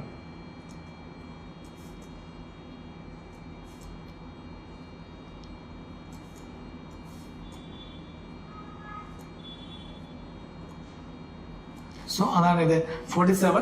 അപ്പോൾ ആൻസർ ഏതാണ്? ജവഹർലാൽ നെഹ്റു ആണ്. അവിടെ എന്താണ് വീണ്ടും ഒരുപാട് നോക്കേണ്ട ആവശ്യമൊന്നുമില്ല. കാരണം സിറ്റിസന്റെ ഫണ്ടമെന്റൽ റൈറ്റ്സിനെ ബാധിക്കും എന്നുള്ള കാര്യത്തിലാണ് എന്ത് ജവഹർലാൽ നെഹ്റു 1951 ഫസ്റ്റ് കോൺസ്റ്റിറ്റ്യൂഷൻ അമെന്റ്മെന്റിൽ 9th ഷെഡ്യൂൾ ആഡ് ചെയ്തത്. അത് എന്തായിരുന്നു? Protect the lands related to land reforms ആയിരുന്നു. ലാൻഡ് റിഫോംസ് ആയിട്ട് റിലേറ്റഡ് ആയിട്ടുള്ള ലാൻഡ്സ് പ്രൊട്ടക്ട് ചെയ്യുക എന്നായിരുന്നത് അതിന്റെ പ്രധാനപ്പെട്ട ഉദ്ദേശം എന്ന് പറയുന്നത്. സോ അതാണ് 47ാമത്തെ question. Next 48. Coal sector was nationalized by the government of India under Indira Gandhi. Second, now coal blocks are allocated on lottery basis. Third one, till recently, India imported coal to meet the shortages of domestic supply, but now India is self-sufficient in coal production. Which of the statements above are correct? 1 only, 2 and 3 only, C 3 only, D 1, 2 and 3 only. അപ്പോൾ ഇത് നമുക്ക് ഒരേ statement വായിക്കുമ്പോൾ തന്നെ എന്താണ് answer നമുക്ക് ഇതിൽ നിന്ന് കിട്ടും. ഏതാണ് ലാസ്റ്റ് സ്റ്റേറ്റ്മെന്റ്? നോക്കി, till recently India imported coal to meet the shortages of domestic supply, but now India is self-sufficient in coal production എന്നാണ് പറഞ്ഞേക്കുന്നത്. ഇപ്പോൾ ഇന്ത്യ എന്താണ് കോൾ പ്രൊഡക്ഷനിൽ സെൽഫ് സഫീഷ്യൻ്റ് എന്നാണ് പറഞ്ഞേക്കുന്നത്. ഈ ഒരു സ്റ്റേറ്റ്മെന്റ് വായിക്കുമ്പോൾ നമുക്ക് മനസ്സിലാക്കാം. കാരണം ഇന്ത്യ എന്താണ് കോൾ പ്രൊഡക്ഷനിൽ സെൽഫ് സഫീഷ്യൻ്റ് അല്ല, ഇപ്പോഴും എന്താണ് ഇമ്പോർട്ട് ചെയ്യുന്നുണ്ട്. സോ ആ ഒരു സ്റ്റേറ്റ്മെന്റ് വായിക്കുമ്പോൾ എന്താണ് നമുക്ക് 3 എലിമിനേറ്റ് ചെയ്യാനായിട്ട് പറ്റും. 3 പോയാൽ നമുക്ക് ഓൾറെഡി ആൻസർ കിട്ടി. ആൻസർ ഏതായിരിക്കും? ഓപ്ഷൻ എ 1 only മാത്രമായിരിക്കും. അപ്പോൾ 2 പറയുന്നത് എന്താണ്? തെറ്റാണ്. Call blocks R allocated on lottery basis എന്നാണ് പറയുന്നത്. കോൾ ബ്ലോക്സ് എന്താണ് ലോട്ടറി ബേസിലല്ല, അത് ഇപ്പോഴും എന്താണ് ഓപ്ഷൻ വെച്ചാണ് കൊടുക്കുന്നത്. ഓക്കെ, ഓപ്ഷൻ ബേസിലാണ് കൊടുക്കുന്നത്. ഓപ്ഷൻ ബേസിലാണ് കോൾ ബ്ലോക്സ് അലോട്ട് ചെയ്യുന്നത്. ദെൻ ഫസ്റ്റ് പറയുന്നത് അപ്പോൾ ശരിയായിരിക്കും. Coal sector was nationalised by the government of India under Indira Gandhi. So Indira Gandhi ഗവൺമെന്റിന്റെ കീഴിലാണ് കോൾ സെക്ടർ നാഷണലൈസ് ചെയ്തത്. നോർമലി നമ്മൾ ആലോചിക്കുക നാഷണലൈസേഷൻ, ഒരുപാട് കാര്യങ്ങൾ നാഷണലൈസേഷൻ എന്താണ് ഇന്ദിരാഗാന്ധി ഗവൺമെന്റ് ടൈമിലായിരുന്നു. അപ്പോൾ എന്താണ് കോൾ സെക്ടറും നാഷണലൈസ് ചെയ്യാനുള്ള ചാൻസ് കൂടുതലായിരിക്കും. സോ അതിൽ നിന്ന് നമുക്ക് എന്താണ് ഓപ്ഷൻ 1 അല്ലെങ്കിൽ ഒന്നാമത്തെ സ്റ്റേറ്റ്മെന്റ് എന്താണ് ശരിയാണെന്ന് മനസ്സിലാവും. സോ ബാക്കി നമുക്ക് എന്താണ് ഈ ലാസ്റ്റ് സ്റ്റേറ്റ്മെന്റ് വായിക്കുമ്പോൾ തന്നെ എന്താണ് ഒരു എക്സ്റ്റെൻഡ് സ്റ്റേറ്റ്മെന്റ് ആയി തോന്നുന്നു. ഇന്ത്യ എന്താണ് കോളിന്റെ കാര്യത്തിൽ എന്താണ് സെൽഫ് സഫിഷ്യന്റ് എന്നാണ് പറയുന്നത്. ആ കോൾ പ്രൊഡക്ഷൻ സെൽഫ് സഫിഷ്യന്റ് അല്ല, നമ്മൾ എന്താണ് ഇമ്പോർട്ട് ചെയ്യുന്നുണ്ട്. സോ അതുകൊണ്ട് എന്താണ് ആ ഒരു സ്റ്റേറ്റ്മെന്റ് തെറ്റാണെന്ന് നമുക്ക് മനസ്സിലാവും. അത് തെറ്റാകുമ്പോൾ എന്താണ് ഓൾറെഡി ആൻസറിലേക്ക് എത്തിച്ചേരാനായിട്ട് പറ്റും. Next 49. Consider the following statements. The Parliament Prevention of Disqualification Act 1959 exempts several posts from disqualification on the grounds of office of profit. രണ്ടാമത്തെ സ്റ്റേറ്റ്മെന്റ് പറയുന്നത് the above mentioned act was amended 5 times. Third, the term office of profit is well defined in the Constitution of India. Again നമുക്ക് ഇതിലൊരു statement കാണുമ്പോൾ തന്നെ മനസ്സിലാവും. കാരണം office of profit എന്ന് പറയുന്നത് എന്താണ് കോൺസ്റ്റിറ്റ്യൂഷനിൽ വെൽ ഡിഫൈൻ ചെയ്തിട്ടുണ്ടെന്നാണ് പറയുന്നത്. അങ്ങനെ പറഞ്ഞിട്ടില്ല. ഓക്കെ, നമുക്ക് അറിയാവുന്ന കാര്യമാണ് ഓഫീസ് ഓഫ് പ്രോഫിറ്റ് എന്ന് പറയുന്നത് കോൺസ്റ്റിറ്റ്യൂഷനിൽ എന്താണ് വെൽ ഡിഫൈൻ ആയിട്ട് പറഞ്ഞിട്ടില്ല. ഇത് കൂടുതൽ ഓഫീസ് ഓഫ് പ്രോഫിറ്റ് കൂടുതലും ഡിഫൈൻ ചെയ്യുന്നത് എവിടെയാണ്? അത് നമ്മുടെ ജുഡീഷ്യൽ ഇന്റർപ്രിട്ടേഷനിലും അതുപോലെ എന്താണ് കോർട്ട് റൂളിങ്സിലൊക്കെയാണ് കൂടുതലും എന്താണ് ഓഫീസ് ഓഫ് പ്രോഫിറ്റിനെ പറ്റി ഡിഫൈൻ ചെയ്തിട്ടുള്ളത്. അത് കോൺസ്റ്റിറ്റ്യൂഷനിൽ ഡിഫൈൻ ചെയ്യുന്നില്ല. അപ്പോൾ ആ ഒരു സ്റ്റേറ്റ്മെന്റ് തെറ്റാണ്. മൂന്നാമത്തെ സ്റ്റേറ്റ്മെന്റ് തെറ്റാകുമ്പോൾ തന്നെ നമുക്ക് ഏതൊക്കെ എലിമിനേറ്റ് ചെയ്യാം? ബി, സി, അതുപോലെ ഡി. അപ്പോൾ ഓൾറെഡി അഗെയിൻ ആൻസർ കിട്ടി. ഒറ്റ സ്റ്റേറ്റ്മെന്റ് എലിമിനേറ്റ് ചെയ്തപ്പോൾ എന്താണ് നമുക്ക് ആൻസറിലേക്ക് എത്താൻ പറ്റി. കാരണം the time office of profit എന്താണ് കോൺസ്റ്റിറ്റ്യൂഷനിൽ വെൽ ഡിഫൈൻ ചെയ്തേക്കുന്ന പറയുന്ന സ്റ്റേറ്റ്മെന്റ് തെറ്റാണ്. അപ്പോൾ ഫസ്റ്റ് പറയുന്നത് എന്താണ്? The parliament prevention of disqualification act 1959 exempts several posts from disqualification on the grounds of office of profit. അപ്പോൾ എന്താണ് ശരിയാണ്. Then the above mentioned law was amended 5 times. അപ്പോൾ till 2019 ഇത് എന്താണ് 5 തവണ മേജർ അമെൻമെന്റ്സിലോട്ട് പോയിട്ടുണ്ട്. ഏതൊക്കെ വർഷങ്ങളാണ് പ്രധാനമായിട്ടും ആയിട്ടുള്ളത്? 1960, then 1993, 1999, 2006, അതുകൂടാതെ ഫൈനലായിട്ട് 2013. ഇത്രയും വർഷമാണ് ഈ എബോ ആക്ട് അതായത് parliament prevention of disqualification act amend ചെയ്തിട്ടുള്ളത്. ഓക്കെ, സോ 5 തവണ എന്താണ് അത് അമെൻഡ് ചെയ്തു. Then the time office of profit എന്താണ് കോൺസ്റ്റിറ്റ്യൂഷനിൽ വെൽ ഡിഫൈൻ ആയിട്ട് പറയുന്നില്ല. കാരണം എന്താണ് ആർട്ടിക്കിൾ 102 ആർട്ടിക്കിൾ 102 ക്ലോസ് 1 ക്ലോസ് എയിലും അതുപോലെ എന്താണ് ആർട്ടിക്കിൾ 191 1 ക്ലോസ് എയിലും എന്താണ് ഇതിനെപ്പറ്റി പറയുന്നുണ്ട്. ഓക്കെ, ഡിസ്ക്വാളിഫിക്കേഷന് ഓഫീസ് ഓഫ് പ്രോഫിറ്റ് എന്താണ് ഡിസ്ക്വാളിഫിക്കേഷൻ്റെ ഗ്രൗണ്ട് ആണെന്ന് പറയുന്നുണ്ട്. പക്ഷേ എന്താണ് ഇതിനെ എക്സ്പ്ലിസിറ്റ്ലി എന്താണ് മെൻഷൻ ചെയ്ത് എന്താണ് വെൽ ഡിഫൈൻഡ് ആയിട്ട് എന്ന് പറയുന്നില്ല. എന്താണ് ഓഫീസ് ഓഫ് പ്രോഫിറ്റ് എന്നൊന്നും എന്താണ് ഇതിൽ പറയുന്നില്ല. സോ ആർട്ടിക്കിൾ 102 ക്ലോസ് 1 ക്ലോസ് എയിലും അതുപോലെ ആർട്ടിക്കിൾ 191 ക്ലോസ് 1 ക്ലോസ് എയിലും എന്താണ് ഓഫീസ് ഓഫ് പ്രോഫിറ്റ് ഡിസ്ക്വാളിഫിക്കേഷൻ കാരണമാകുമെന്ന് പറയുന്നത്. പക്ഷേ എന്താണ് അതിനെ ഡിഫൈൻ ചെയ്യുന്നില്ല. സോ അതാണ് ഇവിടെ വന്ന ഡിഫറൻസ് എന്ന് പറയുന്നത്. ഓക്കെ, ചിലപ്പോൾ എന്താണ് മെൻഷൻ ചെയ്യുന്നത് വേറെ, ഡിഫൈൻ ചെയ്യുന്നത് വേറെ. അപ്പോൾ രണ്ടും തമ്മിൽ എന്താണ് ഡിഫറൻസ് ഉണ്ട്. അപ്പോൾ മെൻഷൻ ചെയ്യുന്നതാണ് എന്ത് ഡിഫൈൻ ചെയ്യുന്നതെന്ന് വിചാരിക്കരുത്. നെക്സ്റ്റ് 50ാമത്തെ question. Under which schedule of the Constitution of India can be transfer of tribal land to private parties for mining be declared null and void? Okay, so which schedule of the Constitution of India can be transfer of tribal land to private parties? അപ്പോൾ tribal ലാൻഡിന് private പാർട്ടീസിന് കൊടുക്കുന്നതിന് null and void ആക്കുന്ന ഏത് ഷെഡ്യൂളാണെന്നാണ് പറഞ്ഞേക്കുന്നത്. Simple question ആണ്. Again നമുക്കറിയാവുന്നത് 5th ഷെഡ്യൂളാണ്. കാരണം 5th ഷെഡ്യൂളും 6th ഷെഡ്യൂളും ആണ് എന്തെന്ന് പറയുന്നത് ട്രൈബൽ ലാൻഡിനെ പറ്റി പറയുന്നത്. ഓക്കെ, 5th ഷെഡ്യൂളിൽ പറയുന്നത് എന്താണ് administration and control of scheduled areas and scheduled tribes. എവിടത്തേക്ക് സ്റ്റേറ്റ്സ് അതർ ദാൻ ഏതൊക്കെ സ്റ്റേറ്റ്സിനാണ് ഇല്ലാത്തത്? ആസാം, അതുപോലെ മേഘാലയ, ത്രിപുര, ദെൻ മിസോറാം. അപ്പോൾ ആസാം, മേഘാലയ, ത്രിപുര, മിസോറാം ഈ 4 സ്റ്റേറ്റ്സ് ഒഴിച്ച് ബാക്കി എല്ലാ സ്റ്റേറ്റിൻ്റെയും കാര്യമാണ് ഏതിൽ പറയുന്നത്? 5th ഷെഡ്യൂളിൽ പറയുന്നത്. ഓക്കെ, ഇതെല്ലാം പറയുന്നത് ഏത് ഷെഡ്യൂളിലാണ്? 6th ഷെഡ്യൂളിലാണ് ഇതിനെപ്പറ്റി പറയുന്നത്. ഓക്കെ, സോ സിമ്പിൾ ആയിട്ടുള്ള ക്വസ്റ്റ്യൻ ആണ്. കാരണം ട്രൈബൽ ലാൻഡ് വരുമ്പോൾ തന്നെ എന്താണ് അത് 5th ഷെഡ്യൂളും 6th ഷെഡ്യൂളുമായിട്ടാണ് റിലേറ്റഡ് ആയിട്ടുള്ളതാണ്. 5th ഷെഡ്യൂളിൽ വരാത്ത സ്റ്റേറ്റ്സിൻ്റെ കാര്യമാണ് ഏത് 6th ഷെഡ്യൂളിൽ പറയുന്നത്. അതായത് Assam, Meghalaya, Tripura and Mizoram. Then 3rd schedule എന്താണെന്ന് അറിയാം. 3rd ഷെഡ്യൂളിൽ നമ്മൾ എന്താണ് പറയുന്നത്? മിനിസ്റ്റേഴ്സിൻ്റെയൊക്കെ എന്താണ് കോൺസ്റ്റിറ്റ്യൂഷണൽ ഒഫീഷ്യൽസിൻ്റെയൊക്കെ ഓത്തിനെ പറ്റിയാണ് 3rd ഷെഡ്യൂളിൽ പറയുന്നത്. Oath or affirmation of constitutional authorities അല്ലെങ്കിൽ കോൺസ്റ്റിറ്റ്യൂഷണൽ ഒഫീഷ്യൽസ്, അതാണ് 3rd ഷെഡ്യൂളിൽ പറയുന്നത്. 9th ഷെഡ്യൂൾ നമ്മൾ കുറച്ച് മുമ്പ് പറഞ്ഞതാണ്. കാരണം എന്താണ് list of central and states laws that cannot be challenge in the courts. Okay, കോർട്സിൽ ചലഞ്ച് ചെയ്യാൻ പറ്റാത്ത സെൻട്രൽ ആൻഡ് സ്റ്റേറ്റ് ലാസിനെ പറ്റിയാണ് പറയുന്നത്. ദെൻ 12th ഷെഡ്യൂൾ നമുക്കറിയാം എന്തിനെ പറ്റിയാണ്? Defines the powers, authority and responsibility of municipalities. Okay, municipalities അല്ലെങ്കിൽ urban local ഗവൺമെന്റിനെ പറ്റിയാണ് 12th ഷെഡ്യൂൾ പറയുന്നത്. Urban local government. Okay, so അതാണ് അൻപതാമത്തെ ക്വസ്റ്റ്യൻ. ആൻസർ ഓപ്ഷൻ ബി ആണ്. ഫിഫ്ത്ത് ഷെഡ്യൂളാണ് ഏത് ട്രൈബൽ ലാൻഡിനെ പറ്റി പറയുന്നത്, അല്ലെങ്കിൽ ട്രൈബ്സിനെ പറ്റിയൊക്കെ പറയുന്നത്. Administration and control of the scheduled areas and scheduled tribes. Okay, അപ്പോൾ അതാണ് നമ്മൾ ഇന്നത്തെ 50 ക്വസ്റ്റ്യൻസ് ഓൾറെഡി ഡിസ്കസ് ചെയ്തിട്ടു. അപ്പോൾ എന്താണ് നെക്സ്റ്റ് ക്ലാസ്സിൽ 51 മുതൽ 75 വരെയുള്ള ക്വസ്റ്റ്യൻസ് ആയിരിക്കും ഡിസ്കസ് ചെയ്യുന്നത്. അപ്പോൾ ഇതിൽ എന്തെങ്കിലും ഡൗട്ട്സ് ഉണ്ടെങ്കിൽ നിങ്ങൾ കമൻറ്റ് സെക്ഷനിൽ ചോദിക്കാം. Okay, anyway thank you. We offer well-equipped reading rooms for students. Reading room and premium reading room. Our facilities are comfortable and executive chairs, inbuilt lockers, Wi-Fi, newspapers, periodicals, and a fully air-conditioned, peaceful environment and CCTV secured. Additional facilities include clean drinking water, a separate lunch area, and a game zone, chess and carom, for relaxation. For admission, contact us on 909448545 Trivandrum.